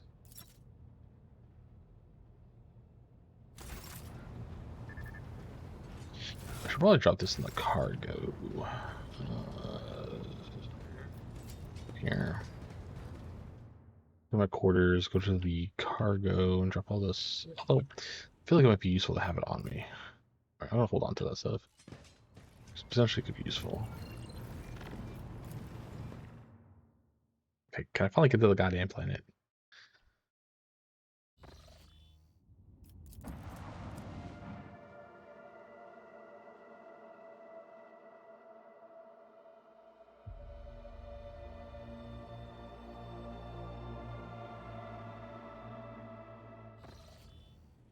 Oh. Okay, I'm actually gonna take a small break. I'll be real. I want to take a step away and stretch my legs. I'll run the ad now, so we have to worry about it later. So give me 1 second. Be right back. Music. Click off. And run ads. Okay, be back, guys. I'll stretch my legs.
I'm back. Sorry about that.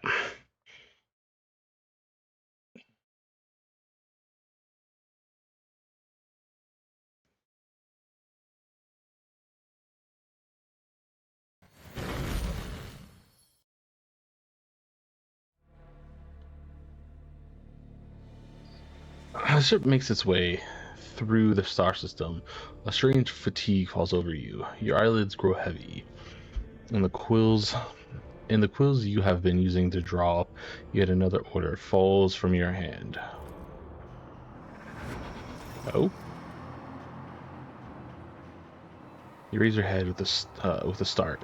Someone else is here in your study. You stand up and stare at a dozen upon dozens of corpses surrounding you. Among their number, you recognize the disfigured and bloody faces of those who died on the ship's bridge, and those you've met in your previous life. How is this possible? How is this possible? Where are the enforcers posted to stand guard? It matters not. You are alone against a horde of heretics, risen from the darkness to take your life. As if of its own accord, the shard laying on your desk, at the edge of your desk, the sole remnant of Konvokar's weapon, slips into your hand. The metal is searing cold. The dead sway from side to side, closing in around you in a nightmarishly slow advance.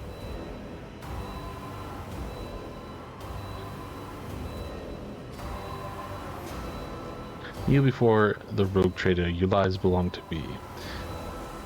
All you hear in the response is unintelligible voices, whispers, moans, derisive laughter. Anger ignites your chest, and you clutch the shard, which ravenously bites into the palm with a sharp edge.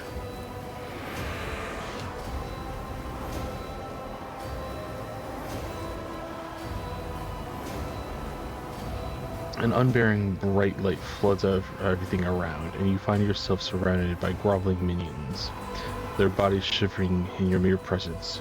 Your hand no longer holds a pitiful shard, but a majestic and intricate weapon. A skillful crafted sword, strange and unnerving proportions, a curved design, and an unusual hilt adorned with imagery of a closed eye. The eye opens wide, revealing a gaze so ancient and dark that it steals your breath away.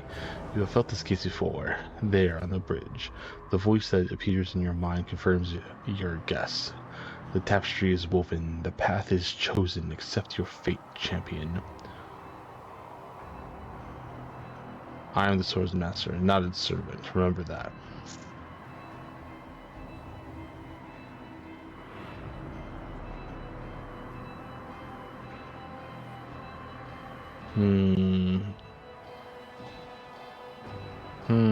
This is a defining moment here. I get a cool sword, but I also only use a sniper, so it'd be kind of useless.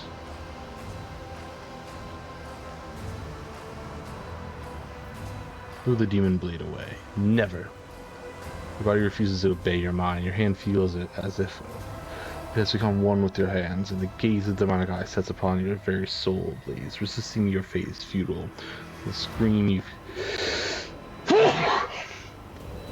scream as you feel your soul burn away to ash. You awaken from the vision, kneeling next to your desk, your clothes drenched in sweat, with a sour taste on your tongue. Your head is ringing, and you struggle to recall those faces and the image of the sword in your hands. Only the deep cut in your palm and the bloodied shard laying on the floor remind you of what you just transpired. You would rather die than touch that thing again. So you reach a shaking hand for your vox and call the servitor.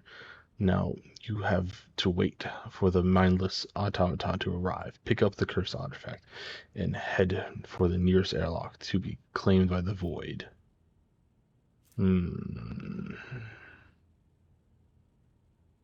I do wonder what that would be for. Yeah. Um.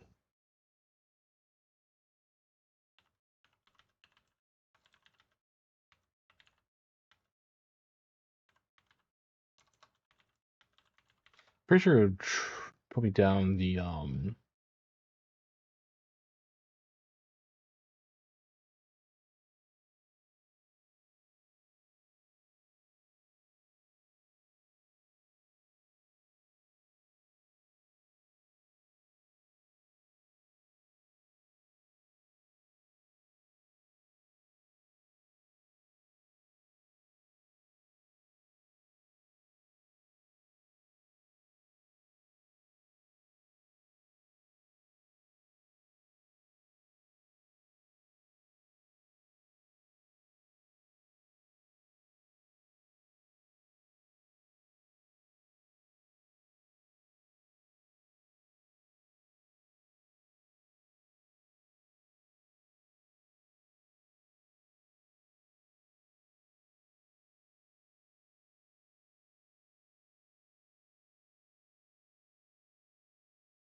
doesn't really tell me anything though. I'm looking to see what it does.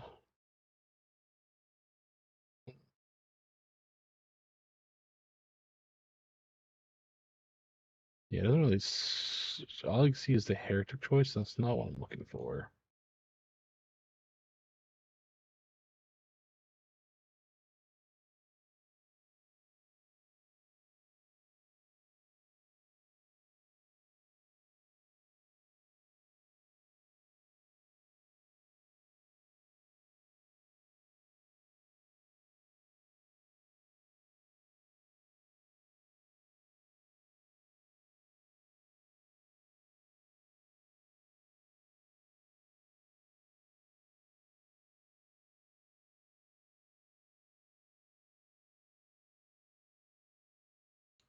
I don't like that there's like, I just want to know like what the fuck.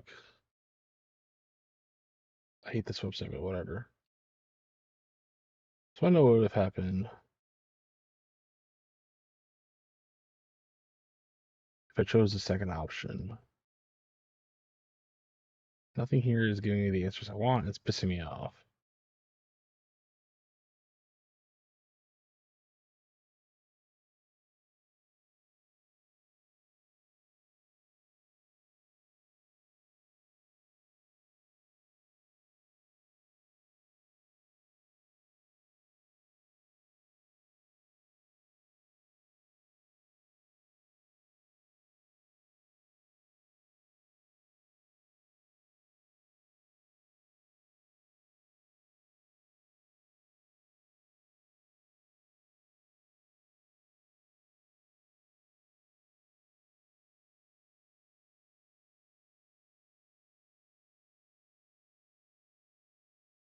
You just straight up be a chaos warrior, interesting.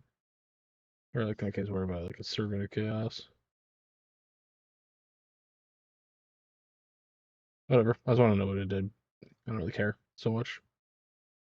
Yeah, cool.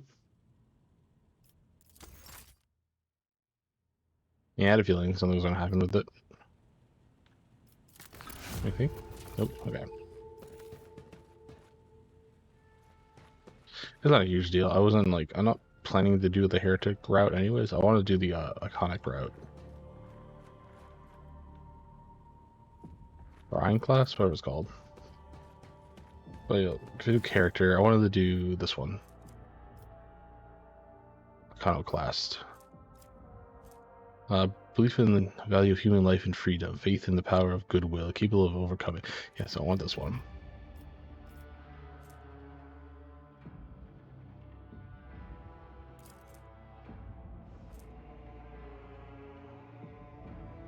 Negotiator, 2 random allies start with combat with temporary wounds equal to their bonus. Oh, that's pretty cool.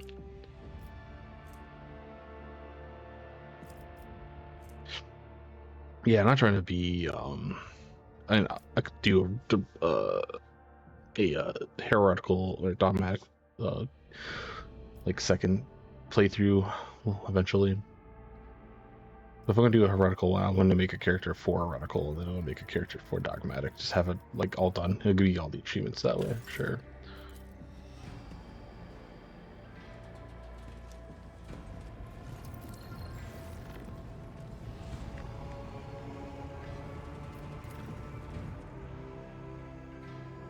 Oh?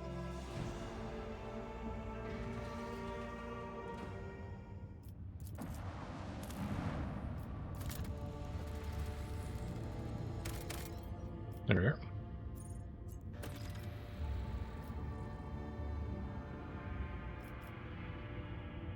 I know there's 2 other quests here.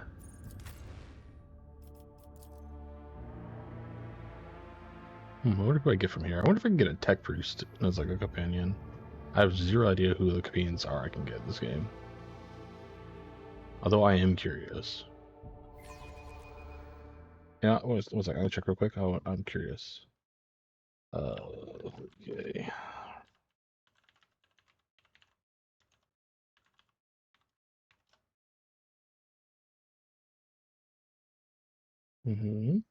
Oh, I can't get a tech priest. Sick. Okay.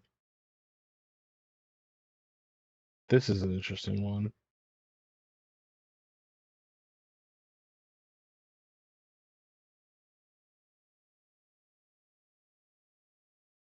Hmm.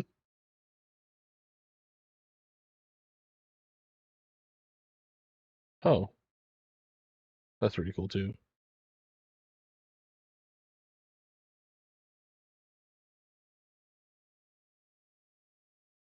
It's probably the 3. Okay, that makes sense. I understand.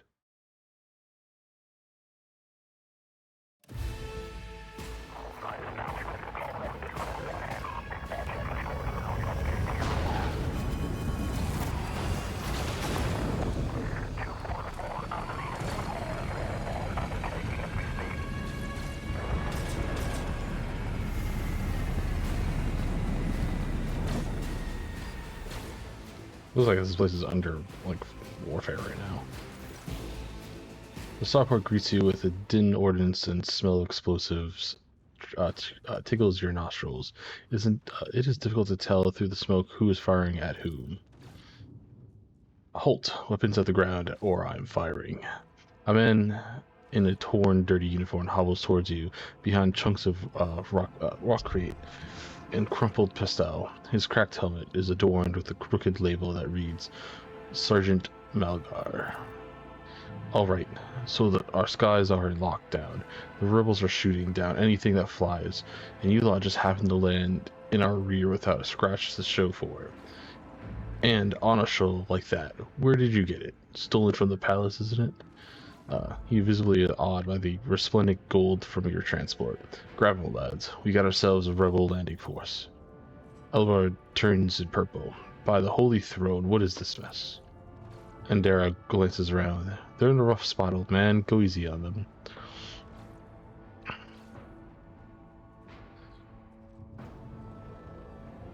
Elvard, laying the rabble about the proper manner of greeting a god emperor is chosen.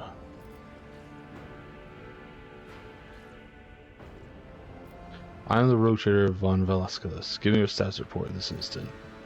With a mixture of awe and terror, he snaps to attention, raises his freshly cut chin like an exemplary soldier, and barks, "My mistake, ma'am. At once. The starport is under control of the governor's wardens. Perimeter commander is Sergeant..."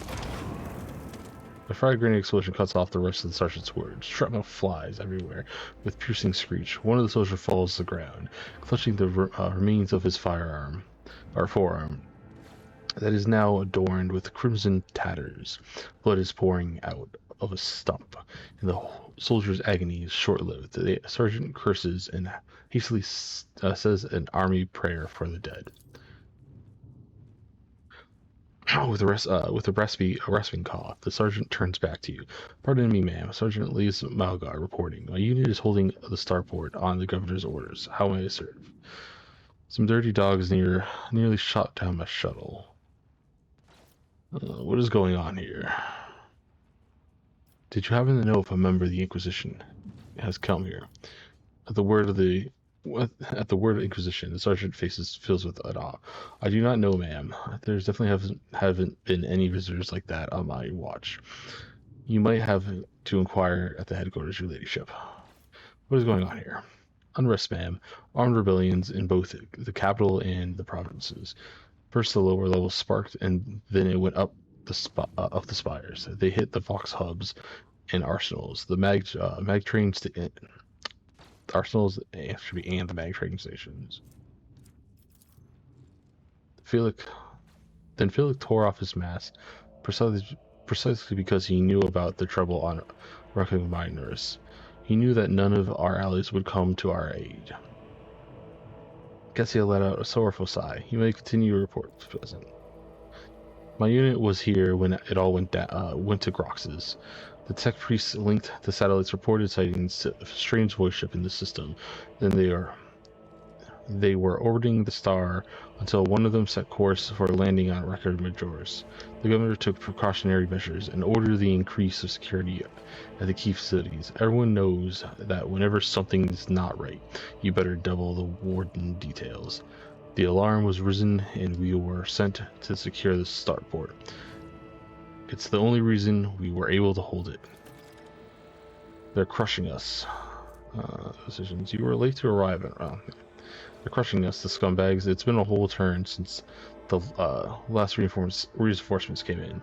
We're running low on ammo and every other fighter is wounded. I don't know how bad it is in the streets, but they'll drive us out of here in any minute.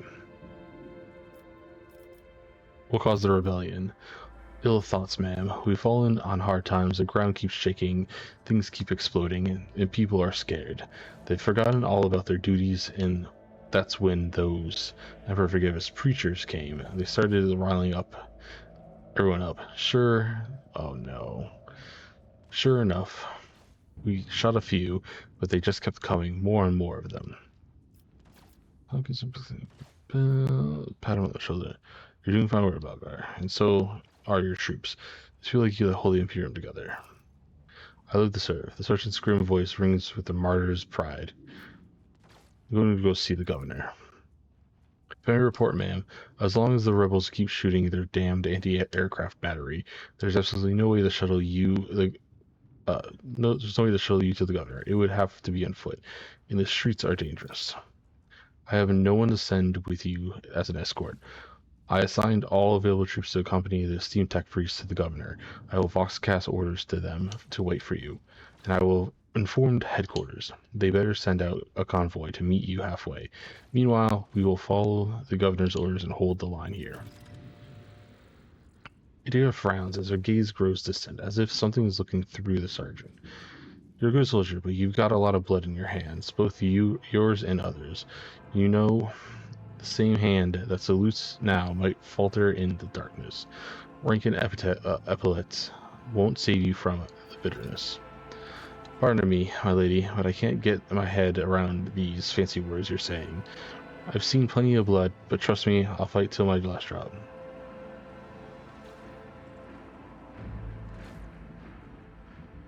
How long since we're playing Starboat? Move out, tech. Is it dangerous? Is the path ahead dangerous? What exactly awaits me there? Yeah. The sergeant sighs heavily. All of our roadblocks are gone, and the whole place is in rebel hands. The city is almost lost, so no help will come. We are surrounded by rebels, and watch your step, ma'am. The streets are chock full of mines. His remarks about the mines lodge itself in your memory. More than anything, you will need to watch the ground and not your surroundings. You'd rather risk a shot from a rebel or a jittering soldier than experience a few handfuls of lethal frag shrapnel resting on top of some 300 grams of explosive felsium. What tech priest? A very important person from the Deaths Mechanicus arrived in the last shuttle before they locked down the sky. He kept on asking whether anyone by the name of Amarant or Amarnat or something like that had recently arrived. Barely answered any of our questions, though. Said he was under no obligation to tell us. He demanded to talk to the governor personally, so I had to send a quarter of my troops with him to keep the trouble at bay.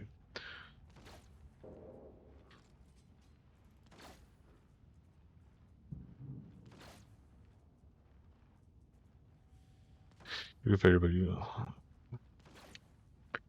are a fool. The governor, who is safe and sound in the rear, has left you for dead, and here you are preaching about glory. You're a good soldier, Malgar. I will see. I'll do it too.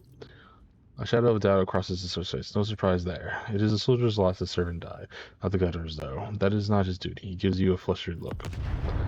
Soldier interrupts the words of sergeants with relief. He turns to the soldiers and spits out booming, mysterious commands.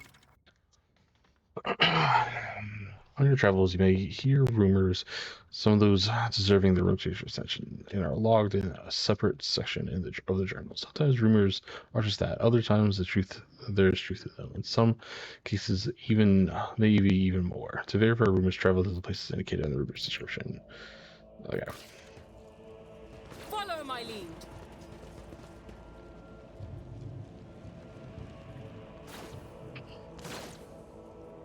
Where do I need to go?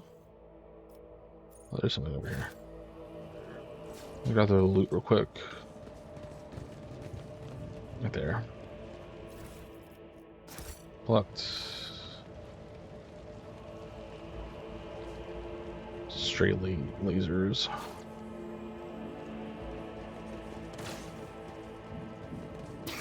Did you see? Cassie's abilities. Cassie is an officer. He restricts foes with it. Warps. Oh, yeah. Okay. Bam. Bam. Actually, put him like in front. Yes, yeah. We go here. Start battle.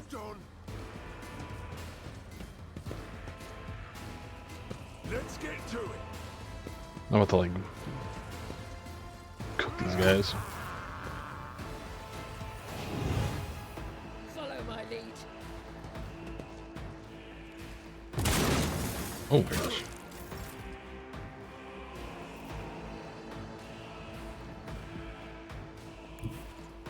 Rejoice in battle! Faith without deeds is worthless. Doubt is for the weak. I will not. As the Emperor commands, I act. Eradicated. I refuse. I'll do it.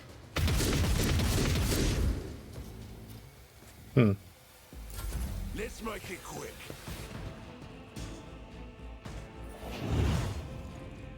Okay. There's a whole bunch of them there. Out of my way.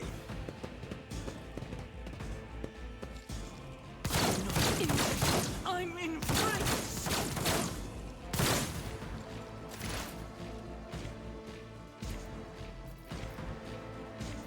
Suits my purposes. You bitch. Not a problem for me. All too easy.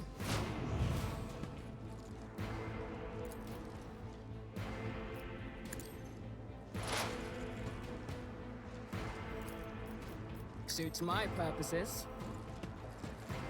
Hold Yep. on. Get all the buffs out.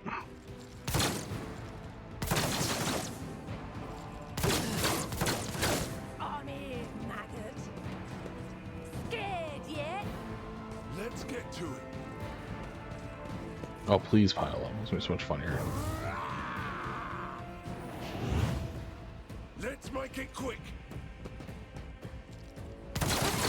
Stop it! Oh my god. Oh, I can. That's gonna be But funny. of course. Very well.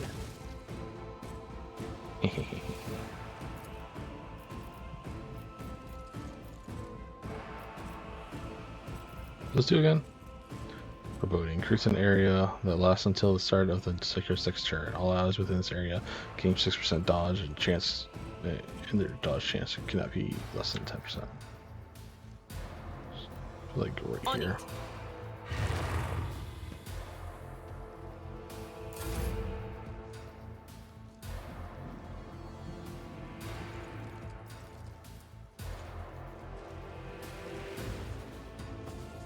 Hmm.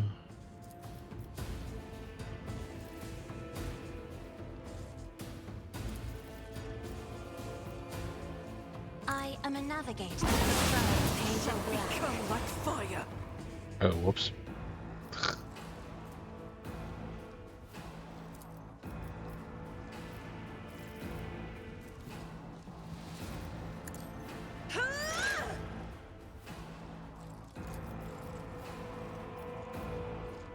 nothing I can't. Okay.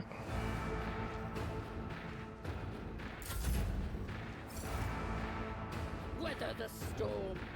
What? Oh. I need to heal these two up. Big time. One. Ministration is a holy task.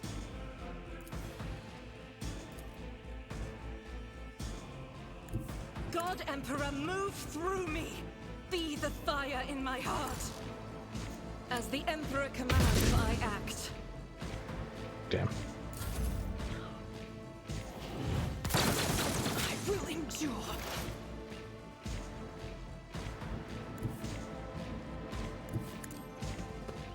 Okay. Not my specialty. Already done. You didn't stand a chance. All too easy. Let's get to it. I didn't realize these guys were up here. But she's there, Will. Ooh. Will do. I know what is to come. Oh, was her face unconscious? Oh, she is. Anything else? What an unfortunate turn of fate. Fire grenade.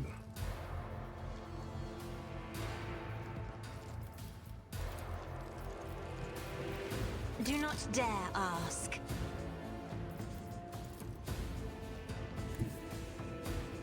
Step aside. The navigator is coming. Isn't this a job for the serfs? Oh, whoops.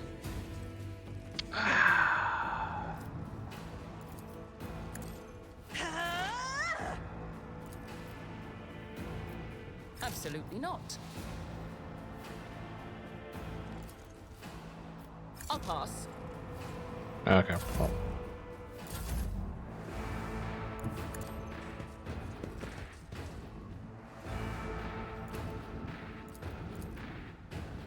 I'm not interested.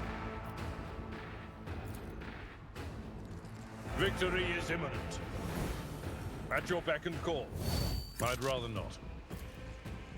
It will be done. Someone else can do this. Moving out.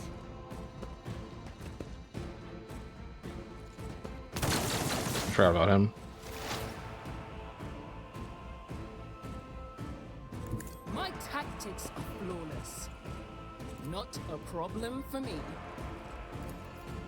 Suits my purpose. Opposing was your biggest mistake. I don't have time for this.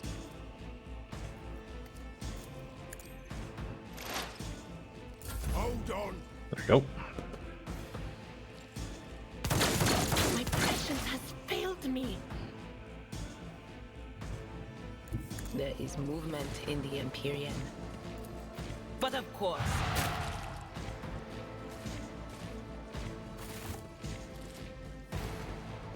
Nice.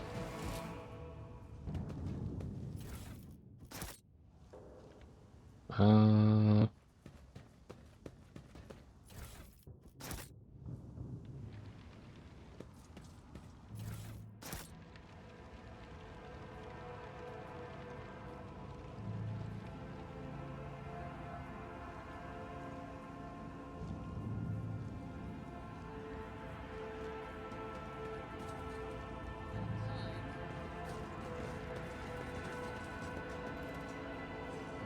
Yeah, I just want to see if they're going to have anything saturated for them. Oh, some loot over there? Where? Oh, right there.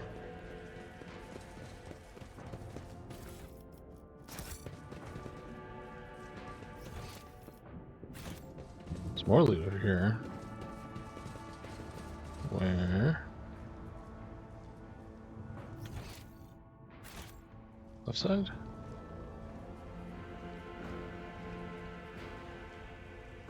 Wow. But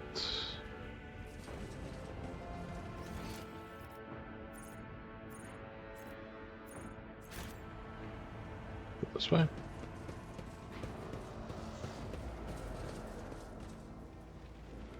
Any challenge for me? Excellence matters. Do not touch instruments. Oh, okay. Blocked.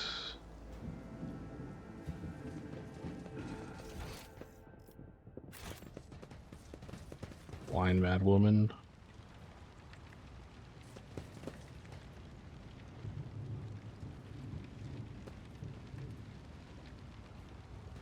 Folks, how can you come any closer and I don't shoot you? Uh-oh. Gain true vision, renounce false sight. Oh.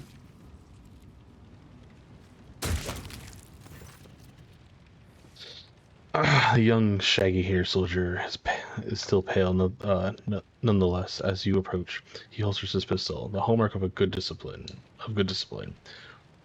He gives you a somewhat frightened but genuine smile. "Thank you, my lady. You arrived in the nick of time. I don't know what good those babbling creeps want. I don't know what those babbling creeps wanted with me, but it definitely wasn't anything good." "Who are you?" "Lucky Jasper, the governor's aide and personal Vox operator. I was dispatched to the starport, on special order." The young man proclaims, desperately trying to tame his tousled hair. "Are you an unarmed soldier?" "All thanks to you, my lady. These blind lunatics are all over the city right now.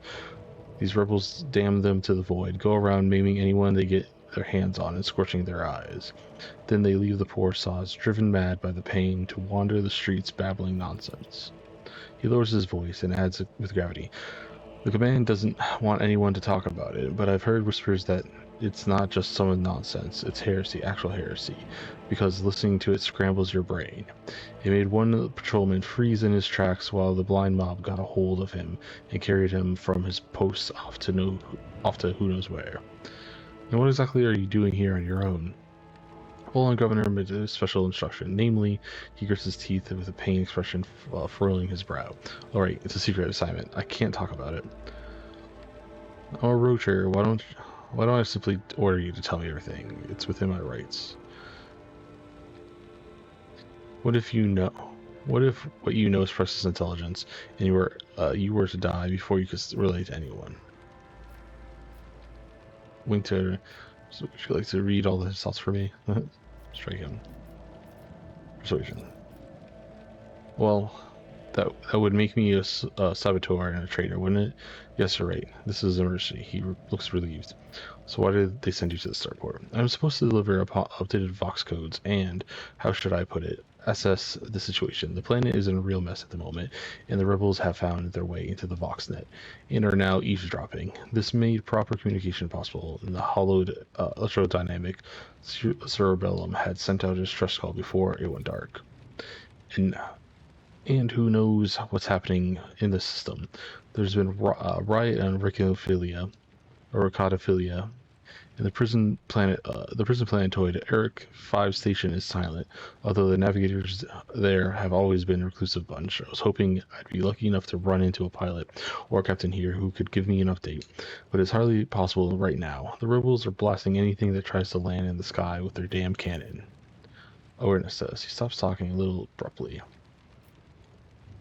"Tell me about Oric 5. There's not much anyone could tell you. The station belongs to the Neverstone Emperor, blah blah blah blah blah." Yes, I know about this.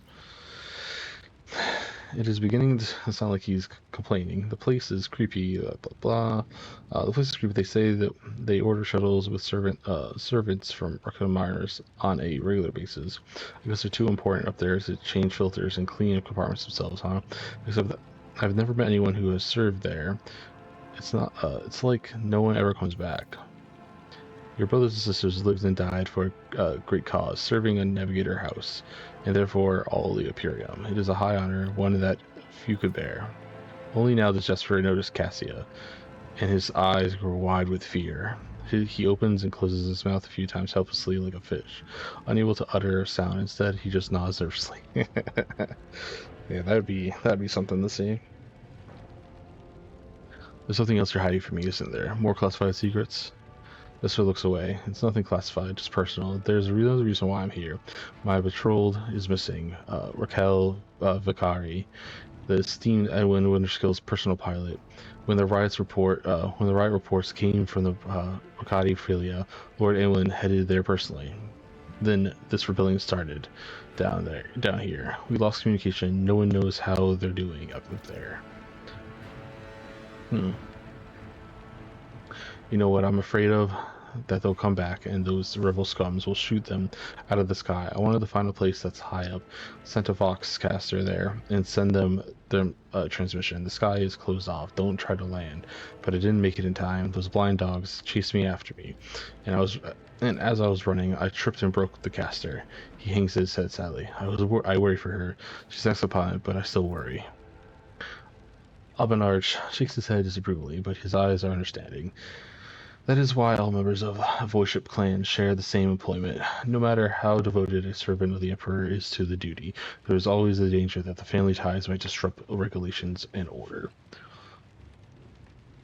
I pray for her survival, but for her honorable death, should it come to it. I hope no harm comes to her.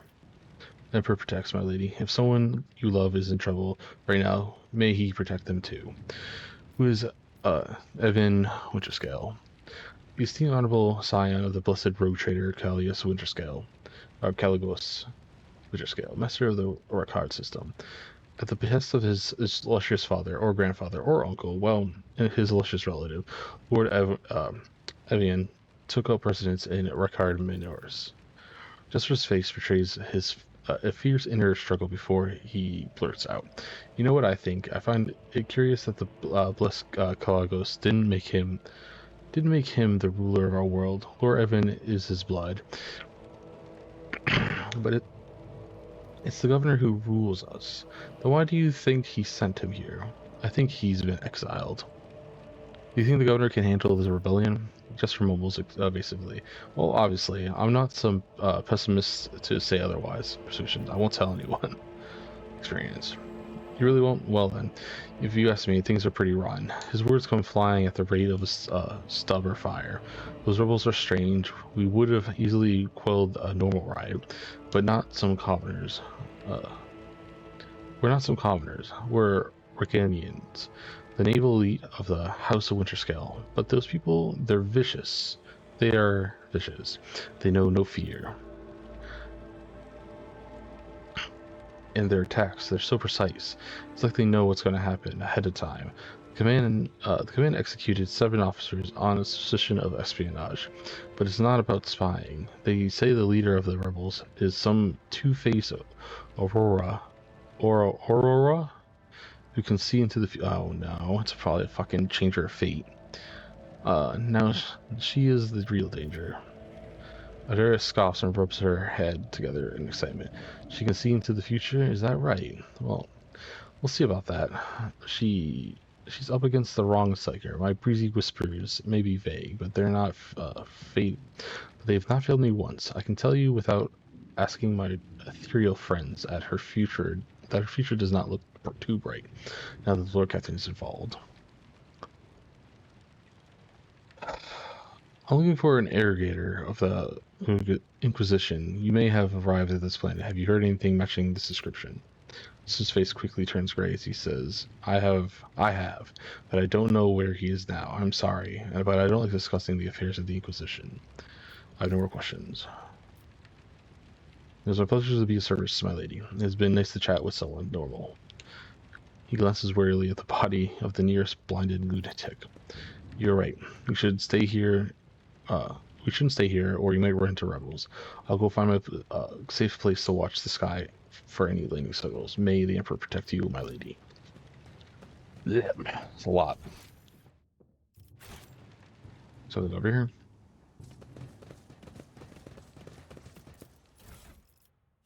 Ooh, cape. This is the range of officer archetypes. I'm not an officer archetype. I am something else. I think he's an officer. What are you? You are a warrior, I think? So her? For sure.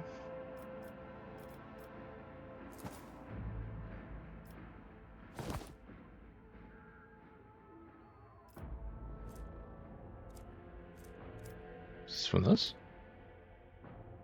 No. What the fuck is it decreasing her ballistic skills?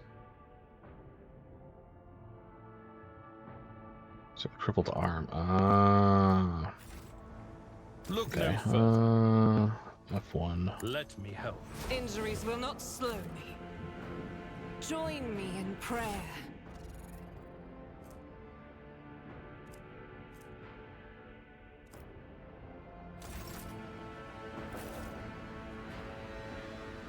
Yeah. I'll lay claim to the stars.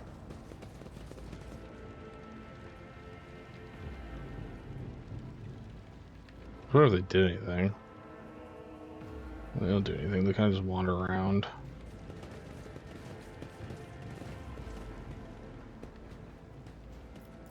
We must act. Sometimes you consult the appropriate treatise on Tactica Imperialis, and Did I mention that my whispers tell me jokes? I'm restless. You are in the presence of House Orcelio. I won't heed your cries of mercy. Oh, I will okay. take you down.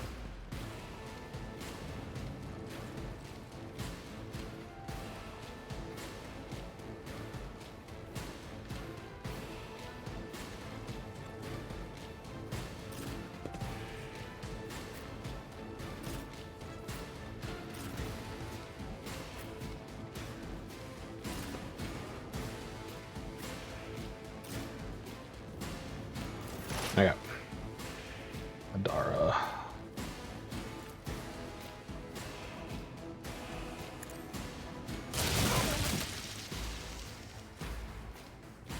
In the numbers as much as I can. 5. On it. Increase their chance of not getting hit.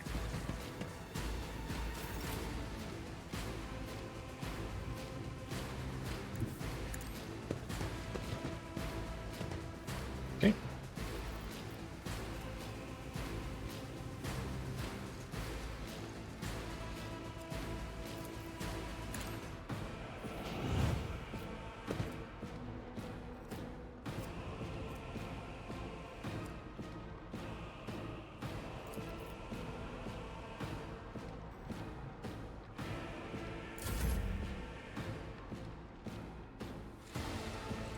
Another big group of them. There is. So I'll go like here.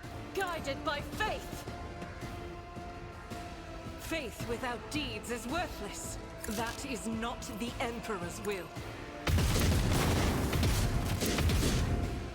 I will not. Okay. As the Emperor commands, I act. I feel like I might be activating that too late.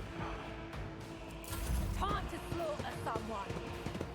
The more they pile up, the better I can use my chain lightning Let's ability. get to it. A lot of them have melee weapons though, so I gotta be careful.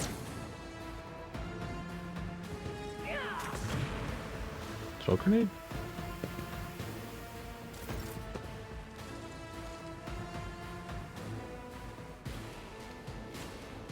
at your beck and call.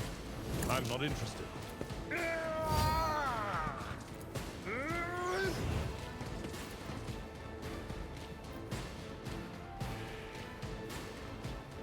I will do my duty. Oh, can I not? Whatever. Let's see how they respond to this. Nothing I can't do. All too nothing of value has been lost. Let's make it quick. Nice.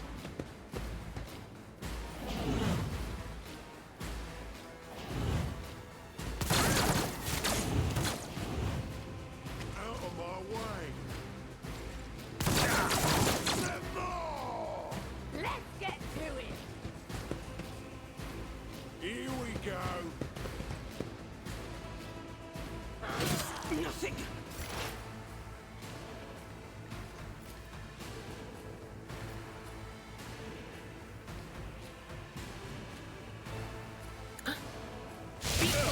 Just a minor setback.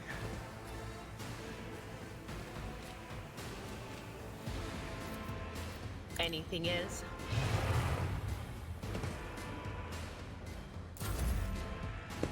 I took care of this one. Get fucked.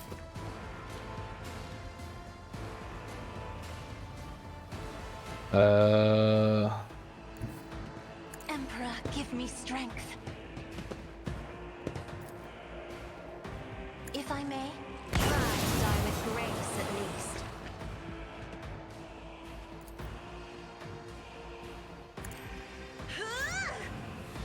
Doubt is for the weak. Oh my god, you're kidding me. I'll do it.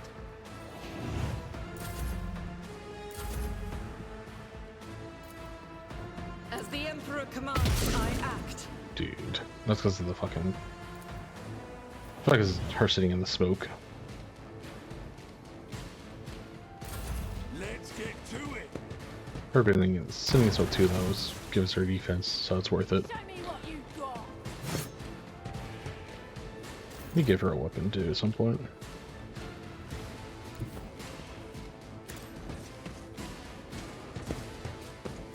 Indeed. Reduced to dust. It will be done.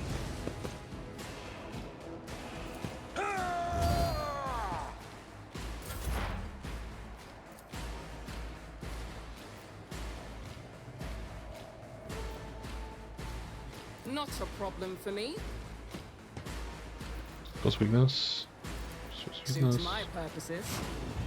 And then... up here... Already done. Ah, I didn't miss because of the goddamn smoke again. That was insulting. What is this foreboding?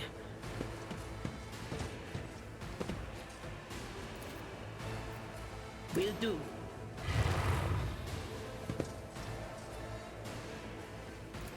On it. Do some damage.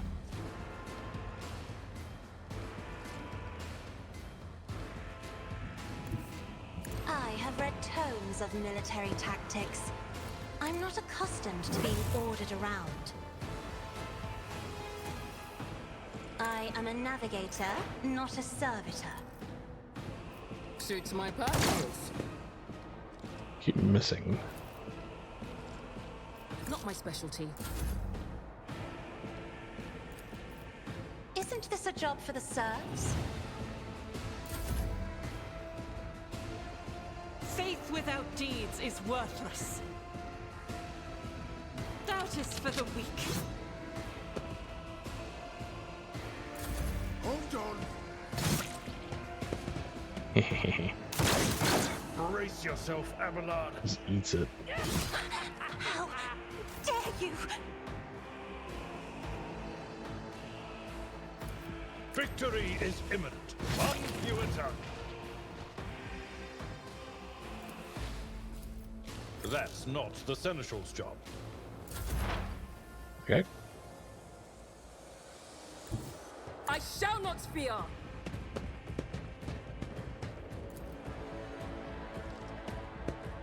Okay. Nothing I do can stand a chance. Anything else? Oh. Just probably did too much.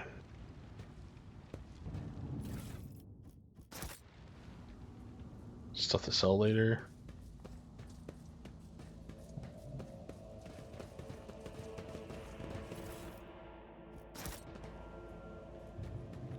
There's probably some other stuff over here I can collect.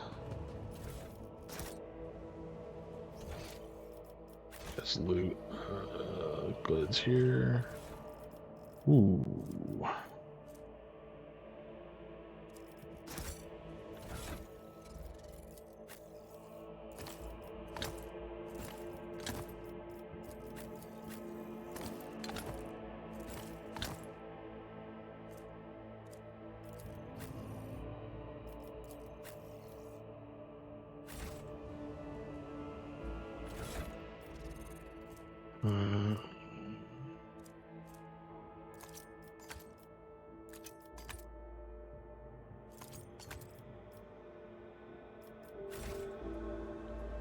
I feel like I have to deal with any warp stuff. I probably should equip that too while I'm at it.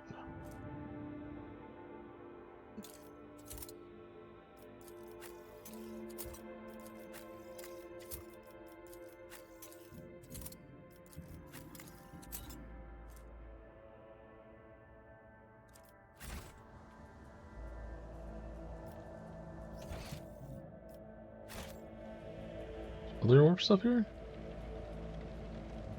Or warp loot goods.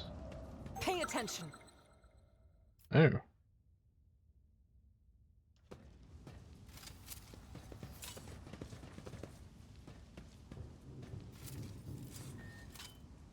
I better myself through my service. See? Right there.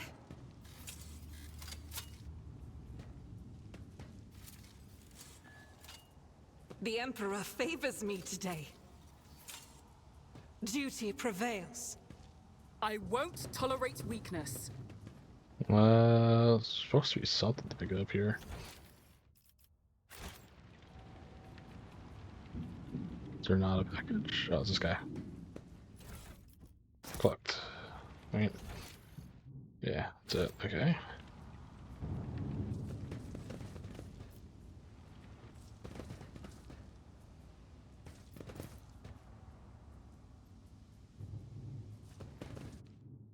Oh.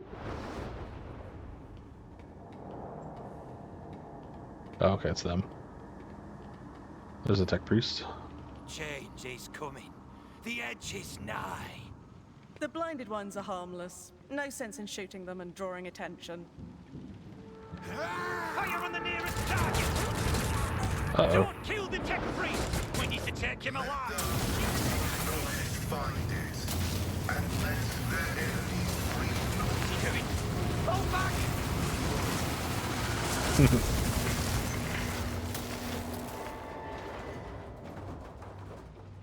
I now have a tech priest friend. Oh, he's not. No, maybe not. May knowledge be thy fate. Let the cycle be discontinued. Let's go. The man dressed in crimson should not have survived that explosion like that. However, he's alive. You hear the wheezing of a respirator that covers half his face. Not another step. Nope. Flee, for I am death. Text breeze. By the throne!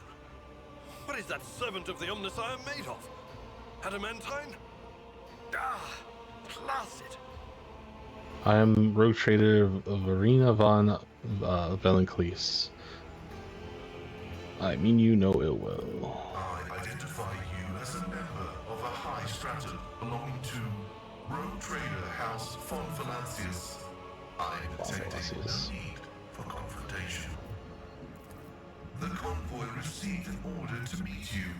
It is no longer functional.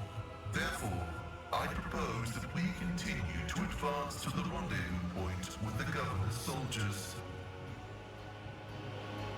Who are you? I identify as Magus Pascal Haneman of the priesthood of Mars. By the grace of the Omnissiah, I am currently assigned to the maintenance personnel of the station Altar Templum Calixis X-17.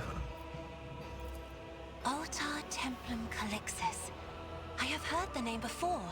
I have the not. station appears on House Orcelio's star charts in the Furibunda system, not far from the void colony of Footfall.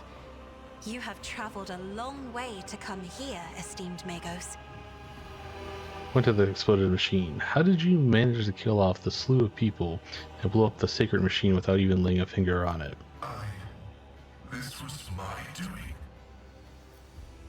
The tech priest turns around and stares aghast at the burning remains. If he had nothing to do with what just happened, his vox produces a mournful prayer. The voices are being weird about him. They're saying garbled, conflicting things. Like they're talking about completely different people. But he's not a threat to you. Even if that's a bit hard to believe after all their fireworks. You do not know what caused such an explosion? The Omnissiah granted me a revelation. The spirit of this machine was dying, but it wished to perform a service, for such was its design. I sensed this and appealed to it. I do not know how I did it. I merely followed my intuition. The understanding granted by the Omnissiah was not permanent. It has left me. The tech priest appears shaken. Why do you wish to see the governor? I came here to carry out a sacred mission. My mentor, Archmagus Amonat, summoned me, and I hastened to answer his call. But the rabble's unrest prevented our meeting, and I was on my way to Governor Medina to determine my mentor's current location. My was was ordered by the commander to discontinue their movement and wait to be merged with your group. Then, due to their incompetence, they let themselves be killed. It was an unacceptable complication to my task. the tech priest's voice. If the tech priest's voice carried any compassion for the dead, the dry words that crackled from his vox system did not convey a shred of it. You must be quite devoted. You must be quite devoted to your mentor to be willing to wade through this mess for him. Cessation of vital functions is an unavoidable phenomenon, and therefore an insignificant one. The doctrine of worship repudiates the fear of death. With my mentor's words, the Omnissiah gives me the algorithm for redemption and triumph in service. I will be redeemed, and I will triumph. I bet you to join my retinue. The suffering of the flesh is a negligible factor. Metal conquers, meat is conquered. I recommend a swift advance. Are you fucking kidding me, dude? There's also a square. Civilization alliance with the High King. There's some against my roommate. Speech manager. Fucking god, dude. I hate that. The point of the mouse was on the fucking spot that I wanted it to be, but it clicked below it, and that kind of pisses me off a little bit, I'll be real.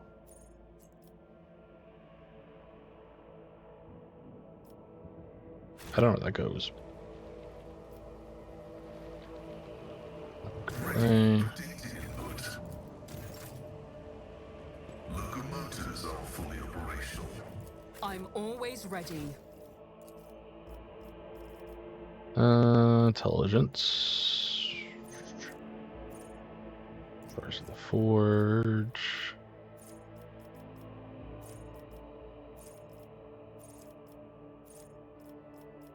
Let's see.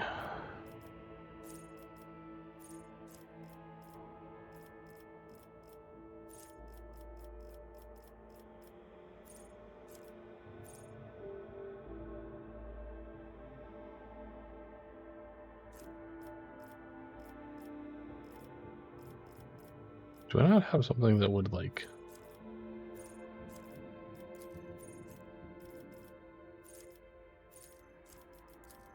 target intelligence again, joint analysts, tech use.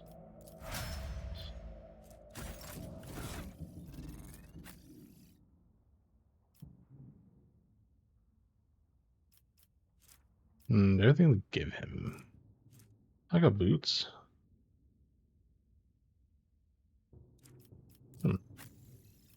Let's give it to him.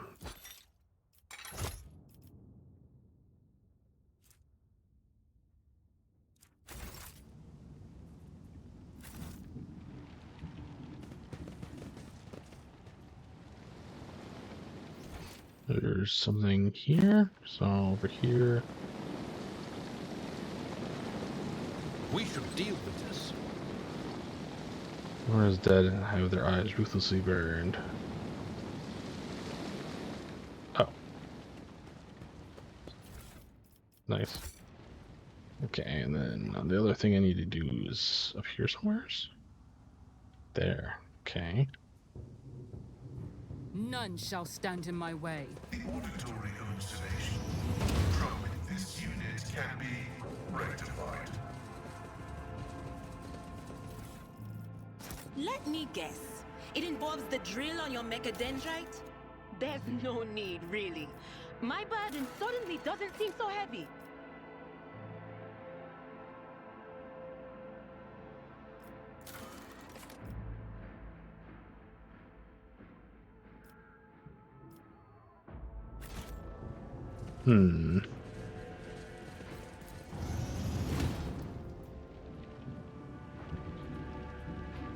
Rebels. Streets of the capital. Something over here too, before we go that way.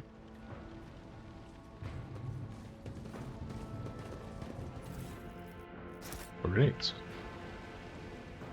Yeah, there's a guy over here. Follow my lead. Uh-oh. I'm sure the machine spirits will listen to you. I bet they're real stubborn.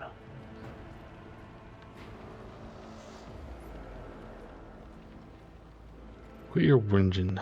I've seen the tech priest do it twice. I even once bought a sensor to him. Of course they'll listen. I'm gonna die. Alert, profane violation of the algorithm. I see.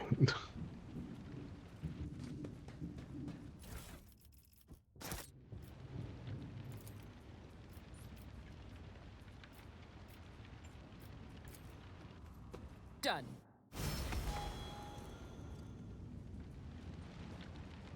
Nice. Take a knee and bow before. Oh. Show them no Boy. mercy.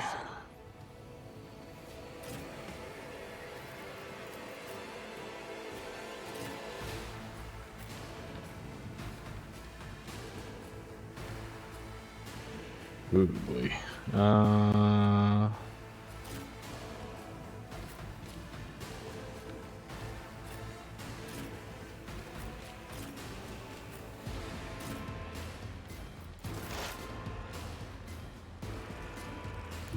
They who discern the future own the battlefield.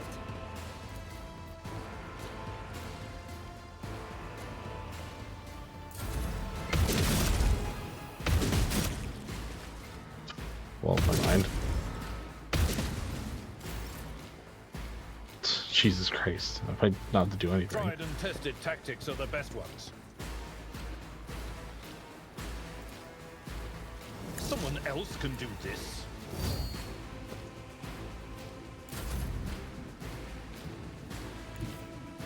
Advancing.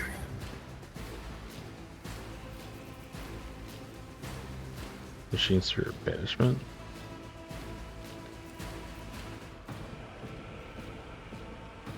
Interesting. Let's get to it.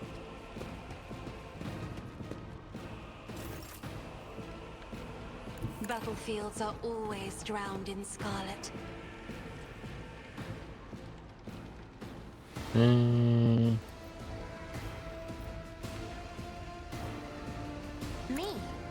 If you insist, Lord Captain.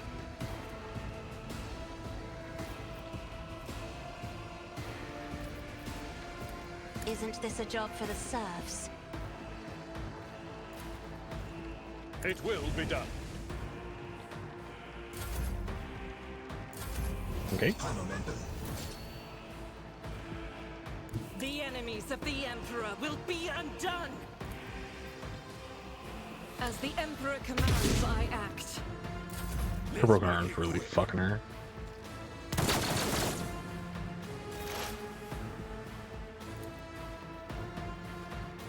All too. Out my way. Smushed.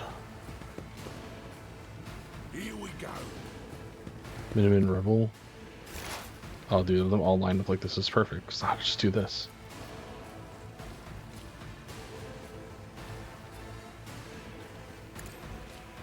My ears ringing.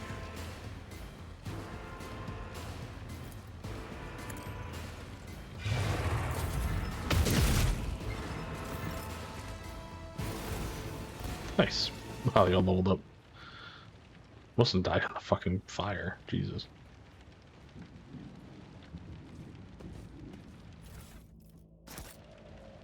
Let's sell all that shit. Let's see if there's anything else. Yeah, let's go to the streets. Where does this go? I wonder where this goes, because there's a door here. I don't know what it does, though.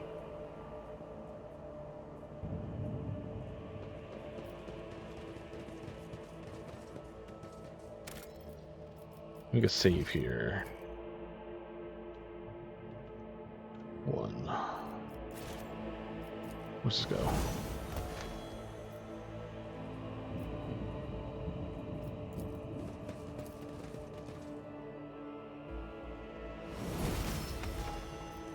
Oh? This is where the caustic smell that was stands for. So what is this? It's just like a random room. Oh, it's a fucking safe. Operation successful. Armor. Death World Origin. Light flak armor.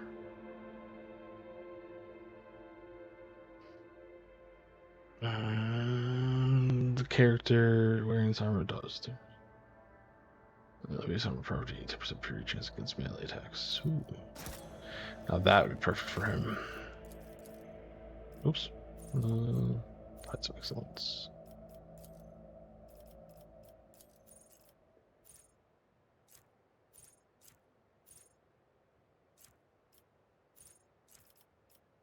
I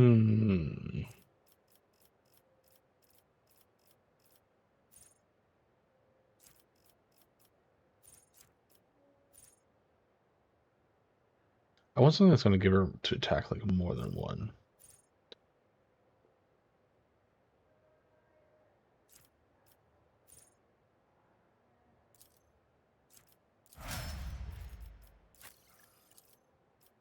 Do that one.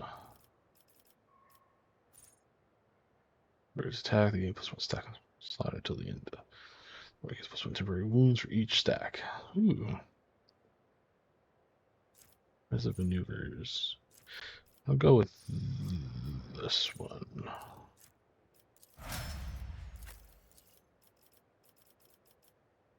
Height of excellence.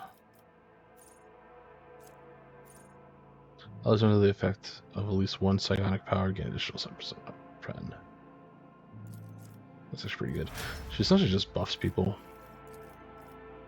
Unpredictability. So special soldier is protected by cover. Nice. Awareness? Yeah, that'll increase her like probably hit chance too.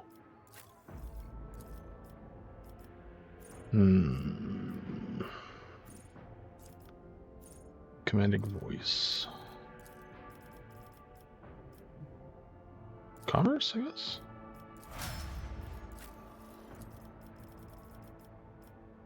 Weak body, weak soul.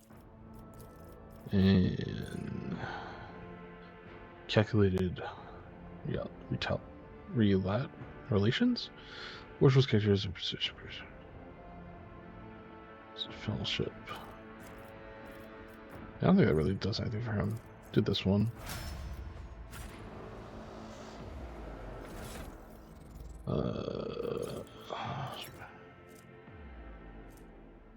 It's the skin. This is a slightly better version of what I have on right now. Nice. He is going to get this armor. It's a better drip. Essentials, trusty carapace.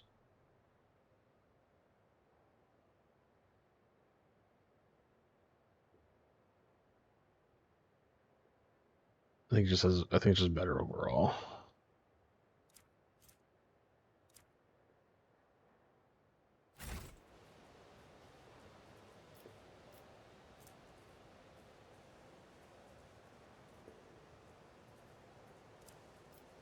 We are the spearhead of the Imperium.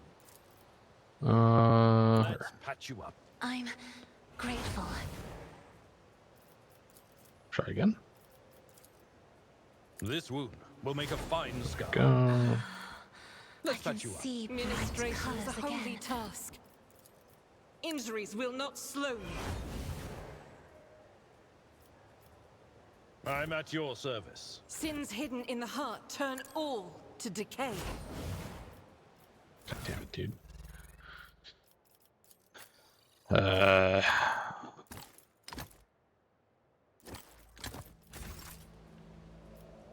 What advice do you seek? This wound will make a fine scar. Ministration is a holy task. Can we remove fully? Oh, okay, never mind. I'm not gonna waste any more of that then.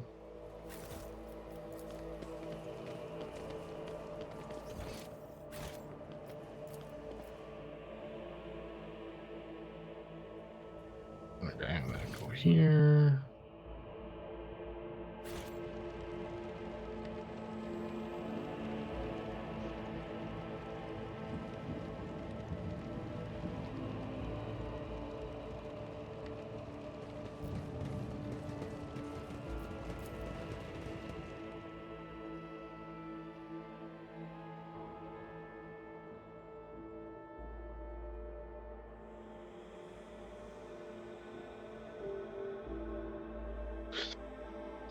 I think I'm gonna play just for.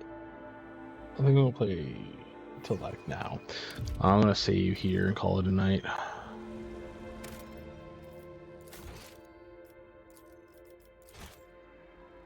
And I will be on tomorrow. I have the next day off, so it's gonna be real nice. Depending on how I feel in the morning, I might also